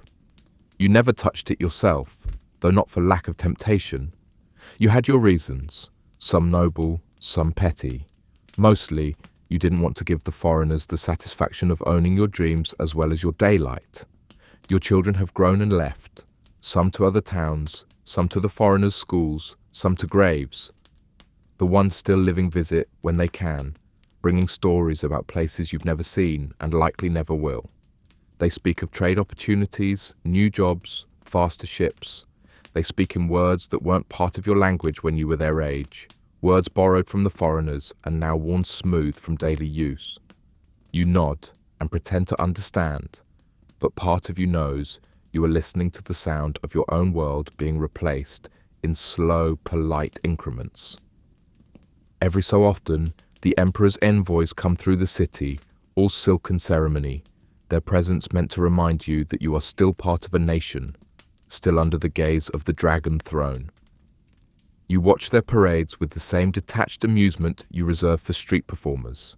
The truth is, the emperor's power here is as thin as rice paper. The foreigners hold the real strings, and everyone knows it, though no one says it too loudly. You think sometimes about the younger man you were during the war, the one who watched ships burn, who ran through streets choked with smoke, who thought survival was just a matter of holding out until the shooting stopped. You almost pity him for his naivety. He didn't yet understand that the war was only the opening act, that the real fight would be this slow, grinding erosion of your way of life. Carried out not with muskets but with contracts, debts and treaties signed in rooms you'll never enter. Your body fails you more often now. You can't walk as far as you used to. You can't lift much without feeling like you've swallowed fire. The winters cut deeper, the summers drag longer. But your mind is still sharp enough to notice things, like how the younger generation no longer flinches at the sight of a foreign patrol, how they see the new goods in the market not as invasions but as opportunities, how their loyalties are split between a history they've only heard in stories and a future they're still trying to imagine. One afternoon, you sit by the river and watch a new kind of ship dock, faster, sleeker, made of strange materials that catch the sunlight in ways wood never could. Foreign merchants step off, their voices loud and confident, followed by Chinese traders in fine robes who greet them with easy smiles. Deals are made in a mix of languages, none of them yours alone. You realize with a pang that is more acceptance than pain that this is the world now. Not yours, not theirs, just a tangled, messy thing in between. You think about the friends who didn't live to see this day, about the ones who believed the war's end would mean a return to the old ways. You wonder what they would think of the city now, whether they'd call it progress or betrayal. You don't have an answer. Maybe there isn't one. Maybe survival is the only answer that ever mattered. That night, lying on your mat, you listen to the hum of the city, the creak of carts, the murmur of voices, the distant splash of a boat pole in the water. Somewhere, someone is singing in a language you don't recognize. Somewhere else, a soldier is laughing too loudly. The world goes on, indifferent to your approval or disapproval. And as your eyes close, you realize that your greatest act of rebellion was never in fighting the foreigners, never in defying their rules. It was in outliving their war, in carrying the memory of what was before into a future that no longer remembers it. You were here. You endured. And in a way, no treaty can erase. That means you won. You were born into a world of stone and blood, though you never thought of it that way, because to you it was simply life. The same way fish do not marvel at the water until it is gone. The city rises around you in tiers of pyramids and palaces, canals and causeways, a place so vast and alive it feels less like a settlement and more like a living creature, breathing with the rhythm of markets, festivals and sacrifices. You know the smell of burning copal resin as well as you know the smell of roasting maize. Both are the scent of home. You have grown up in the shadow of temples that scrape the sky, where priests climb in measured steps to speak with the gods in a language that isn't quite human, where the stone is stained darker in places for reasons no one ever bothers to hide from you. Your life has its patterns. The sun comes up, and with it comes work. Fields to tend in the chinampas, the floating gardens that make the lake itself seem like an obedient servant to your people. Or, if your trade lies in the city, there are goods to craft, dyes to mix, feathers to shape into ornaments worthy of nobles, cacao to grind into bitter, rich drink that keeps warriors alert before battle. You have your festivals, so many festivals, each with its own rules, colours and sacrifices.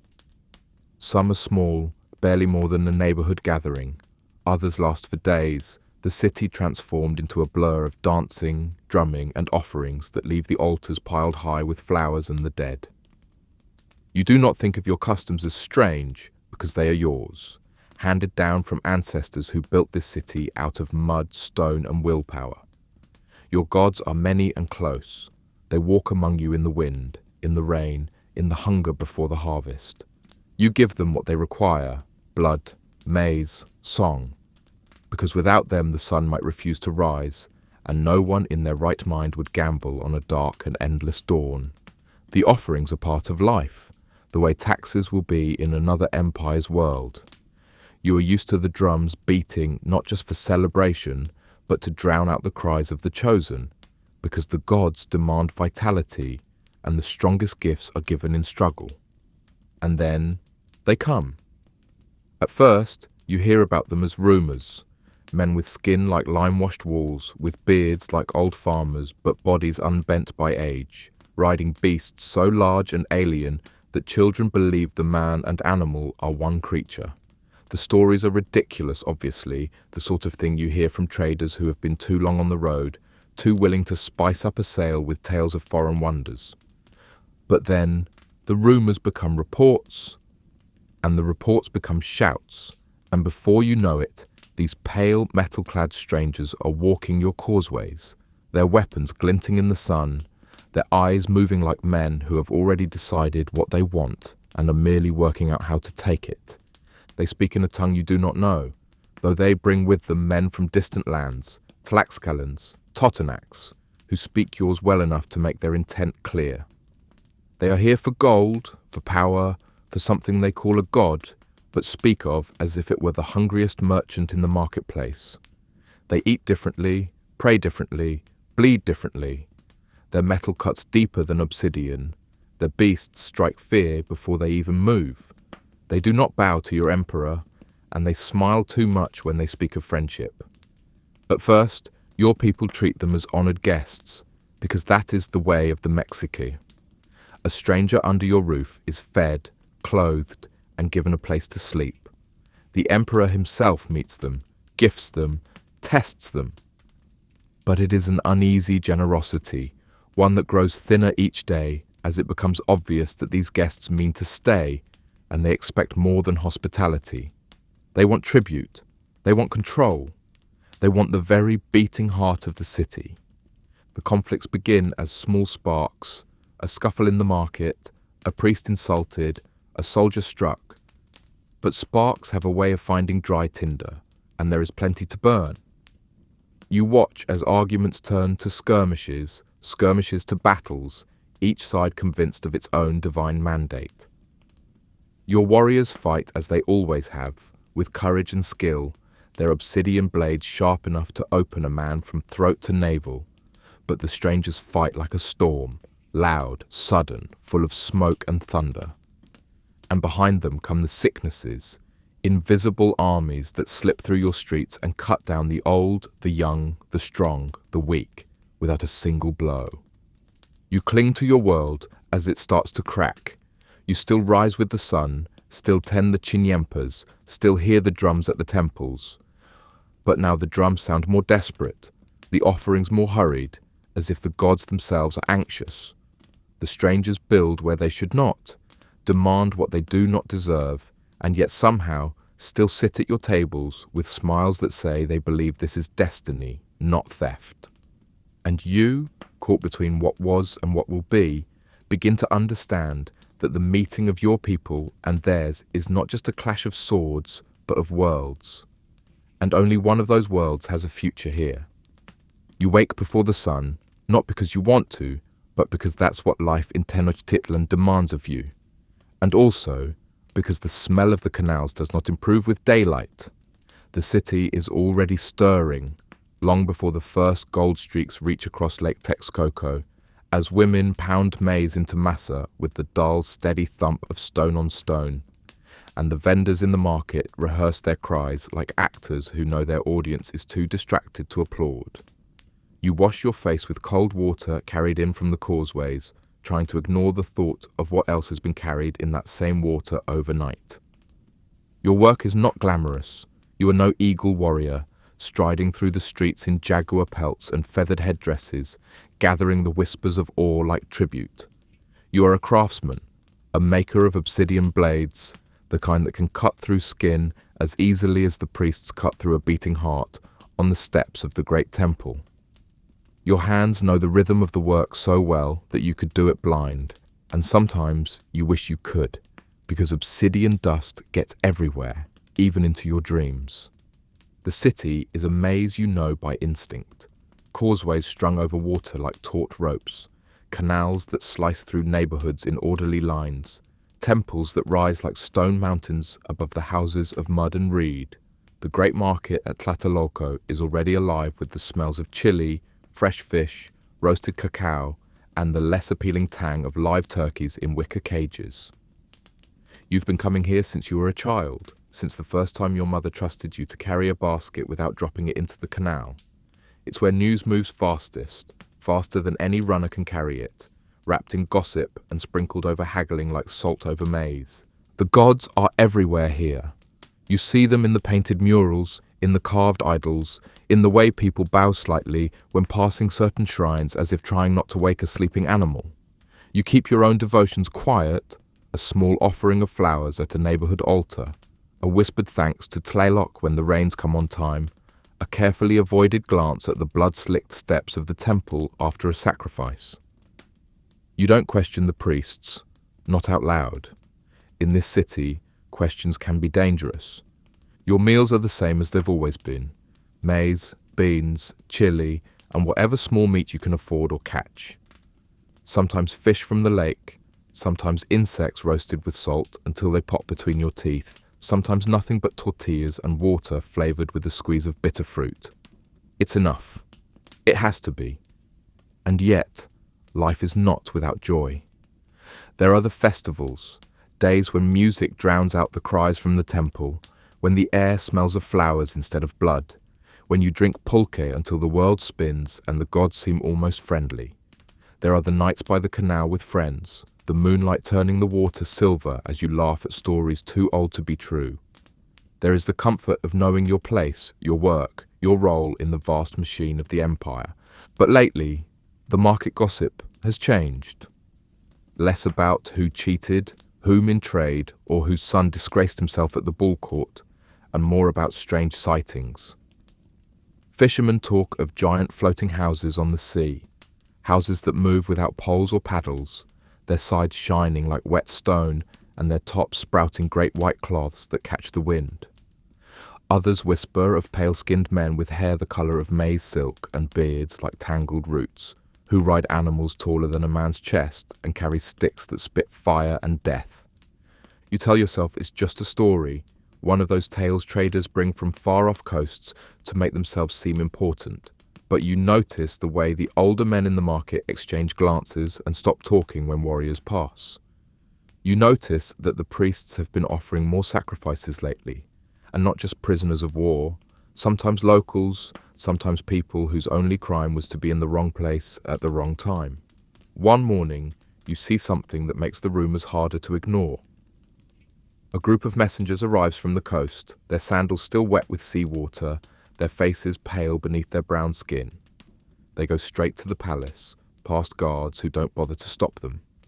By nightfall, the word spreads, not shouted, not announced, but carried in low voices from house to house. The strangers are real, and they are coming inland. You go to bed that night with your hands still blackened from obsidian dust, staring into the darkness of your reed mat, and wondering what a man is supposed to do when the world decides to change without asking him first. You go to bed that night with your hands still blackened from obsidian dust, staring into the darkness of your reed mat and wondering what a man is supposed to do when the world decides to change without asking him first. You tell yourself it's just another rumor, just another story to keep people awake and whispering instead of sleeping. After all, you've lived through years where the biggest change in your life was a new tax on maize or an order to build another road for the warriors. But the trouble with rumors is that they don't fade like they used to. They grow in the dark, fed by every wide-eyed merchant who swears he saw men with skin like bone and eyes like cold water stepping off massive floating houses. And the trouble with sleeping in the heart of the Mexico capital is that news, real or invented, travels faster than dreams. Morning doesn't bring clarity, only noise. The streets are already awake before the sun crests the lake, alive with vendors shouting about fresh tortillas and chile paste, women gossiping while grinding maize, and children darting underfoot like stray dogs. You walk through it all with your basket slung over your back, heading toward the market, but you can't shake the feeling that the air has changed. It's thicker, or maybe that's just your imagination. Still, the lake seems quieter, the causeways more crowded with men who aren't carrying the usual trade goods but spears, clubs and slings. That alone is enough to make you grip the edge of your basket tighter. And the market is worse. It's not the smells, those are the same as always, a heavy perfume of roasting maize, drying fish and the sharp tang of fresh-cut herbs. But the voices. They're sharper, faster, tripping over each other with half-heard accounts of strange weapons that thunder like storms and men covered in shining shells that turn obsidian blades to splinters. Some say the strangers ride on giant deer, taller than a man's head and faster than any runner. Others swear they've seen them eat with metal in their hands, as if afraid of touching their food. You try to laugh along, but it doesn't stick. Because somewhere between the jokes and the lies, you hear the quiet admissions. Our warriors fought them, they bled, but the strangers didn't fall. You buy what you came for, beans, chile, a little salt, but you linger longer than you should, ears tilted toward any scrap of detail you can gather. By the time you turn for home, the sun is high and the causeway feels narrower, not from the stone, but from the number of armed men walking it. You pass a group of them, young warriors with painted faces and eagle feathers bobbing in the wind, and you can tell by their tight jaws and silent stares that they aren't just here to look proud. They're here because something is coming, That night, you don't sleep. Not well. Dreams keep dragging you under. Dreams of the lake boiling with smoke, of the floating houses sprouting wings and claws, of your own body lying still while voices you don't understand chatter overhead. When you wake, the world is too quiet, and that's worse than noise. By midday, you understand why. They've arrived, not in the heart of the city, not yet, but close enough for their shapes to cut against the sky if you climb the temple steps. You do, though you're not supposed to. It's for the priests, the warriors, the high officials, but you climb anyway because you need to see for yourself. And there they are, just specks from here, crawling across the lake in their strange floating houses. But you know, without asking, that no merchant's exaggeration has done them justice. They move like they know the city is watching, like the lake belongs to them already. The priests say the omens have been clear for years, comets, floods, a voice crying in the night. And you didn't believe them. You believed in the market, in the maize harvest, in the smell of wet stone after rain. Now you're not so sure. You descend the steps slowly, your knees trembling, not from the height, but from the creeping knowledge that life has begun to tilt. You expect the days to blur into panic, but instead there's an eerie, organized calm. Messengers run, warriors drill, priests burn copal until the air is thick enough to choke on. The market's still open, but the gossip has changed shape. It's quieter now, less like idle chatter and more like the murmuring of people in a temple before a sacrifice. You work your trade, cutting, shaping, and polishing the black glass of the earth into blades and ornaments, but your hands move slower. Every time the obsidian flakes away under your pressure, you think of those rumors about shining shells, and you wonder if your work will mean anything in the battles to come. When the strangers finally enter the city, the world tilts again. You're not close enough to smell them at first, but you can hear the sound, the clink and scrape of their metal, the animal snorts of their great four-legged beasts, the strange rhythm of their steps. The crowd surges to see, but you hang back, half curious, half afraid, like a child peering at the jaguar pen. And then they pass close enough that you can see their faces, pale, bearded, and set in expressions you can't quite read. One of them glances your way, and you feel as if he's peered straight through you to something small and frightened curled in your chest. In the days that follow, they walk the city as if it's theirs, always in pairs or groups, speaking in that sharp alien tongue that sounds like obsidian breaking on stone. They marvel at the temples, the gardens, the causeways, but their eyes keep sliding to the gold, always the gold. You hear whispers that the Tlatoani is playing a careful game, feeding them gifts to keep them calm, while the warriors whisper a different plan entirely. And in between those two forces, too high to touch, too strong to fight, you live your life. Or try to. You find yourself studying them more than you'd like to admit, the way they handle their weapons, the way their animals obey without question, the way they eat with that same strange metal between their hands and their food. You even find yourself wondering if they fear anything at all, but then you see the way they glance at the temples, at the crowds, at the narrow alleys between the markets. You see them keep their hands close to their weapons. You see them flinch at drums. The city is still the city, but it's not. The air is heavier, the colours are sharper, as if your eyes are trying to memorize everything before it changes. You go to the market and see fewer merchants from distant towns. You go to the temple and see more offerings to Huitzilopochtli than usual, as if the god might be swayed by the sheer weight of blood. You pass children playing at war, one side pretending to be strangers, the other side pretending to win. One morning, you wake to find the lake shrouded in mist, and for a brief, stupid moment, you think maybe they've left. Maybe the whole thing was a fever dream. But by midday, the mist clears, and the strangers are still there, moving through the streets like they belong, their shadows long in the sun. And you realize that whatever this is, trade, war, fate, it's not passing quickly. You return to your work that evening, shaping another blade. Your hands remember what to do, but your mind is elsewhere, caught between the old world and the one stepping into it without knocking. And you know, with a weight that feels both terrifying and inevitable, that you're not going to walk away, not untouched, not unchanged, and maybe not at all. You sit there for a long while, watching the obsidian catch the light from your small hearth, thinking about how even the sharpest edge dulls with enough time. And you wonder which will come first, the strangers leaving, or you forgetting what life was like before they came. You doubt either will happen soon. And in the meantime, there is work to be done, markets to visit, temples to climb, and a future that no one, not the Tlatoani, not the priests, not even the gods, seems willing to explain. You don't notice the exact moment when curiosity curdles into fear, when the crowd that once trailed the strangers at a respectful distance starts keeping to the edges of streets and the shadows of arcades, when the laughter that greeted their clumsy attempts at Nahuatl turns into the kind of silence that tastes metallic on your tongue, but you feel it in your hands as you work the stone, the way your fingers hesitate before every decisive flake, as if even obsidian has learned to second-guess itself. And you feel it at the market where talk shrinks from long stories to short questions. How many men? How many beasts? How many thundersticks?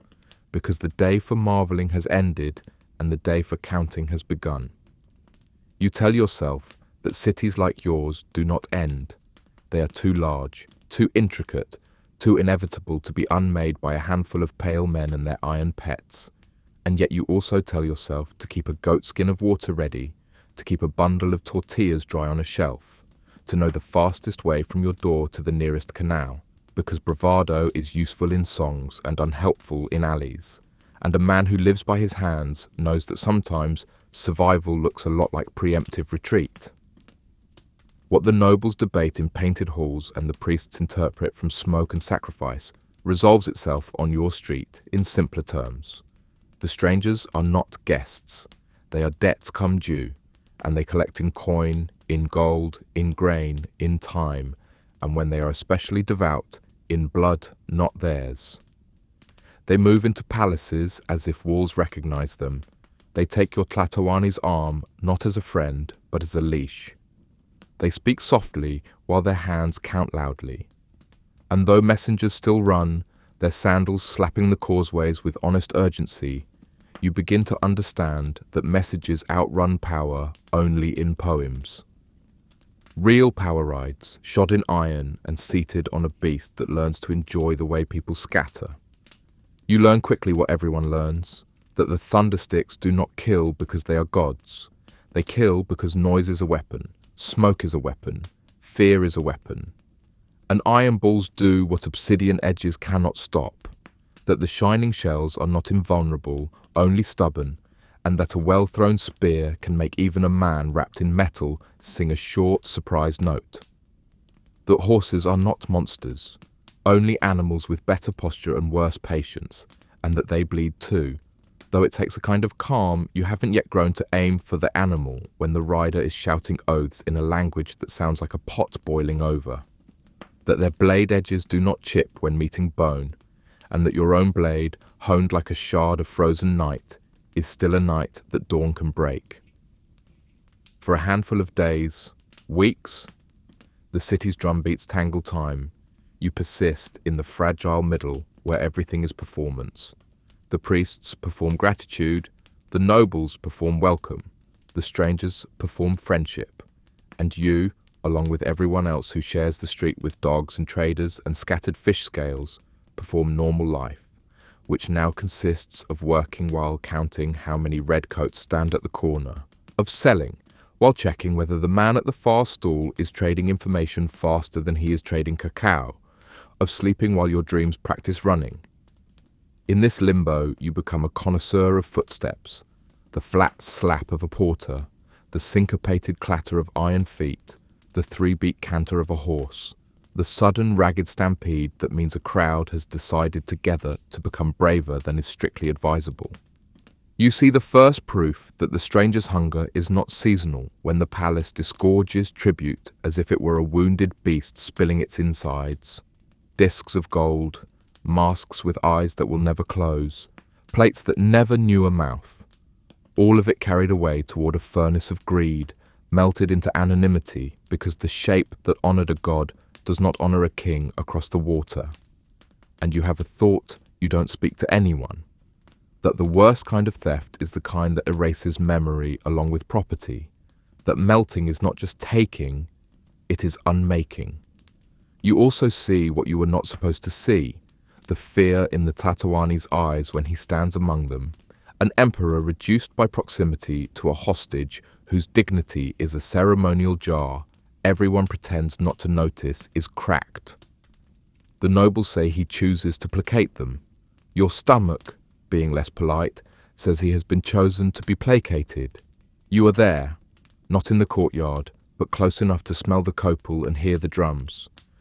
When your month of Toxcattl's festival glows to life, when the plaza fills with dancers whose steps have been measured against the heartbeat of the city itself, when flowers and feathers stitch colour onto air already bright with sun, when the song lifts like a roof and the roof turns into sky, and for a fleeting instant you think, perhaps this is armour, perhaps a people who can sing like this cannot be killed. Then the cut begins, not the clean cut you know from your work, but a hacking motion made by iron, and the song becomes a seam that splits, and you understand with the kind of clarity that steals breath. That celebration is not a shield, that the stranger's deputy, left to mind the city while the leader hunts allies, has mistaken devotion for invitation, has slashed, not to defend himself, but to remind everyone that fear can be scheduled. You back away through press and panic, your shoulder caught once by a fleeing elbow, once by a falling man's hand, and you learn that a festival can produce more silence than any fast day once it is over, because the dead do not argue. A city that can be cajoled cannot be kept, and a city that can be bled cannot be bound. The days after the massacre teach the strangers this lesson in the old curriculum of cobble and corner and canal. Warriors reappear from houses you did not know were warrior houses. Slings sing from rooftops. Stones bloom from nowhere like angry fruit. Spears arc with a geometry that comes from generations of throwing over water. And suddenly, the streets that made it easy to parade become corridors that make it easy to trap. You take your part in the long chorus of resistance the only way a craftsman can, by turning your work to war, by edge sharpening for hands you'll never see again, by binding obsidian to clubs until they feel like the stubborn thoughts of your people made weight and leverage, by running water skins to men whose faces look for a moment like your own, when you catch sight of yourself in polished stone, tired, stubborn, a little surprised to still be here. They try to lean on the Tlatoani as a hinge on which to swing the city back toward obedience, and you have the strange experience of watching a man become a message.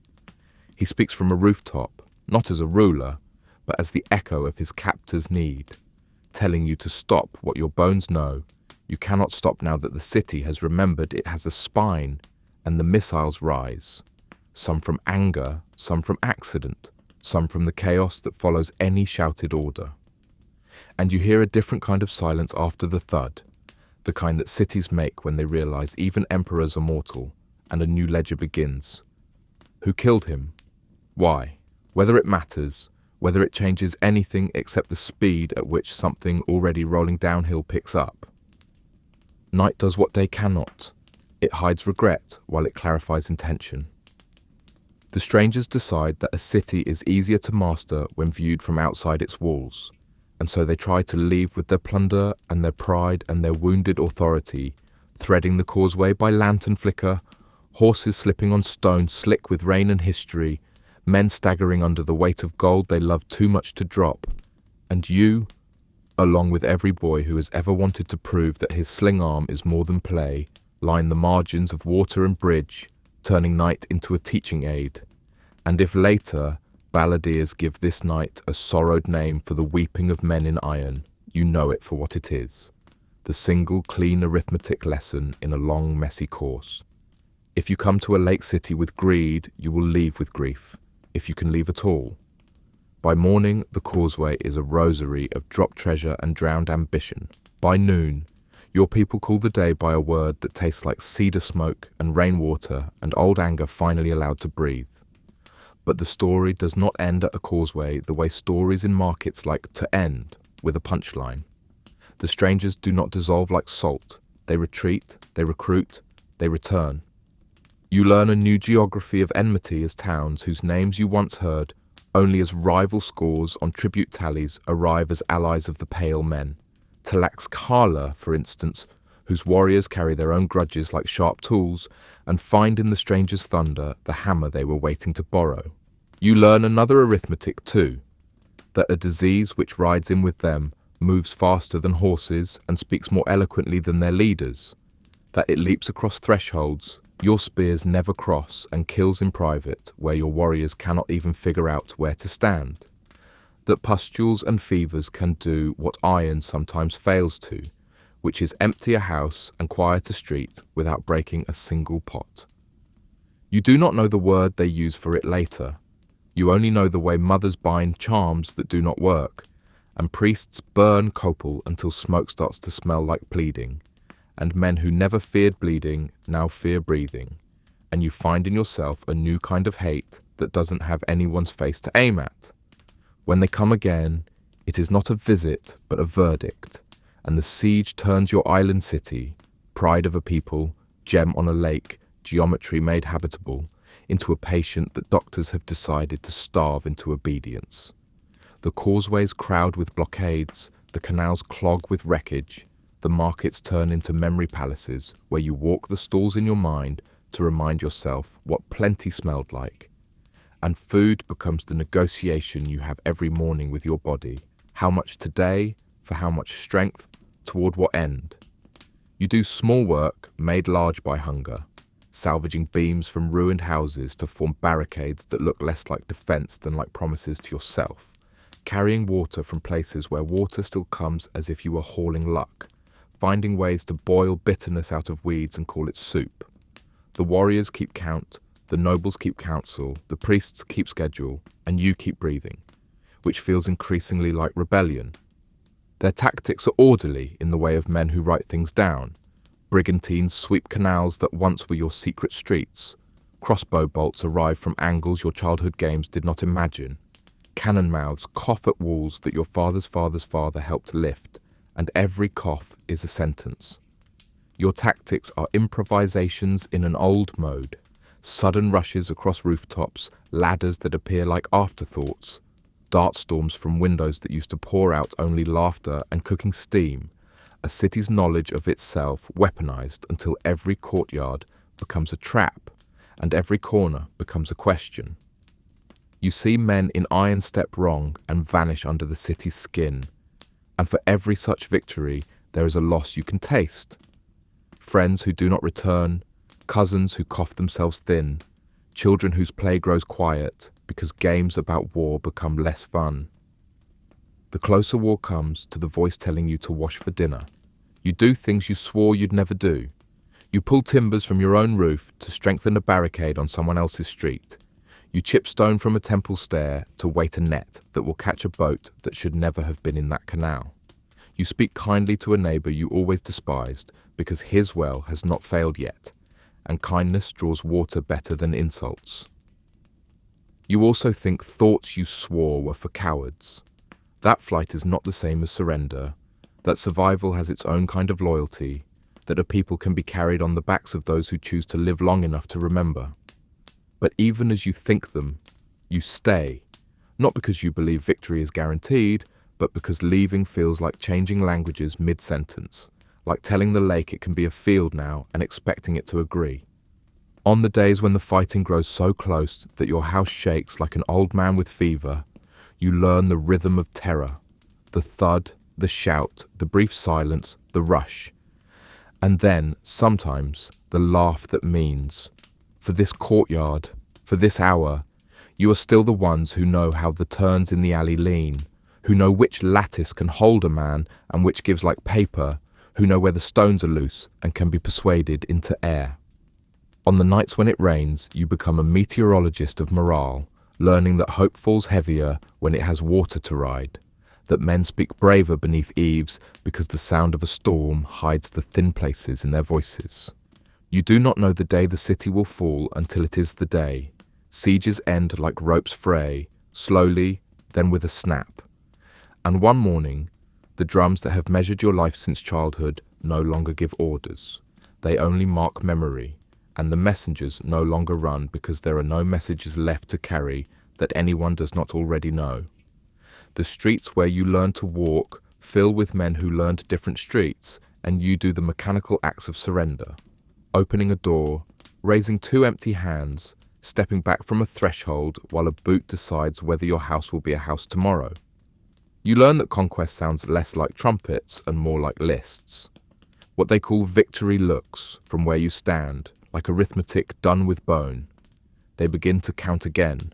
Houses, stones, captives, gods, and rebuild with the same confidence with which they burned, planting their cross in soil that remembers other posts, renaming what had names long before their mothers were born.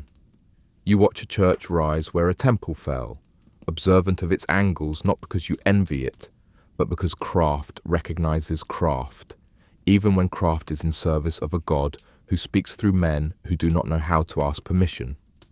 You sell your hands to the new labor because hands that do not work wither, and you tell yourself, truth or lie, you don't check, which is that stone that fit one faith can be made to fit another without becoming a traitor to itself. In the long after, you inventory the differences the way a man touches the places where old fractures ache when it rains. They eat bread that breaks rather than tortillas that bend. They drink a bitter black water that smells like burnt maize and call it courage. They mark time with bells that do not know your festivals. They fear your gods and pity your souls and bring a book in which they swear the world is written, even as they rewrite your world in it. They marry in pairs with rules about witnesses and signatures, and they do not laugh at your ball court because they do not understand a game where the score is measured in honor as much as in numbers. You list too the samenesses you never expected to find. Men love their children clumsily but fiercely. Women hold households together with the same exhausted genius that has always been the real engine of empires. Young men look for trouble with the same talent across oceans, and everyone believes, against all evidence, that tomorrow can be taught some manners if you raise your voice the right way. You tell yourself not to become a professional rememberer, the kind of man who embalms today in yesterday's vinegar, but you also accept the duty that fell to you because you lived, to keep something sharp, hidden where no melting pot can reach, to whisper to apprentices as they turn black glass in their hands that a blade is a promise made to a future where edges will be needed again, to teach your children the names of streets that no longer exist, so that when they walk the new ones, they will know what they are walking on. And sometimes, on market days, when the air smells briefly the way it used to, when a boy's sling cracks at a mango and the throw is so perfect you can taste a memory, you let yourself imagine an accounting beyond your counting, where the gods you feared and the God the strangers brought sit together and argue you into a smile, and for a moment you remember that even in a conquered city, laughter has always been contraband that nobody ever fully learns to confiscate. And if, years from now, a man in a robe asks you what it was like, you will not hand him a neat ending, because there wasn't one. You will hand him what you have: calloused palms, a few scars, a story that refuses to travel in straight lines, a catalogue of small defiances dressed as chores. And you will tell him, with the same dry patience you learned while watching walls rebuilt out of other walls, that when worlds meet, they do not explode like stars, they grind like millstones, and that you lived in the grit between them, and that it cut, and that you are still here to say so, which is, despite everything, a kind of victory. And maybe, if he keeps listening past the polite part, past the version of the story that makes you sound wiser than you are, you will tell him about the mornings that began, with nothing but the smell of damp earth and the sound of a city waking to someone else's language. You will tell him how you learned to measure the passing of time, not in seasons, but in the way the faces around you changed, some harder, some hollower, some gone entirely. You will tell him that survival is not the same thing as living, but some days it's close enough. And when he asks, as they always do, whether it was worth it, you will not give him the comfort of certainty. You will shrug because there are no clean answers where dust and blood have mixed. Then you will stand because there is work to be done. There is always work to be done, and you will walk away into the heat and the noise and the grind of a world that has already decided what it wants from you, knowing you will still find ways, small and stubborn, to give it something else.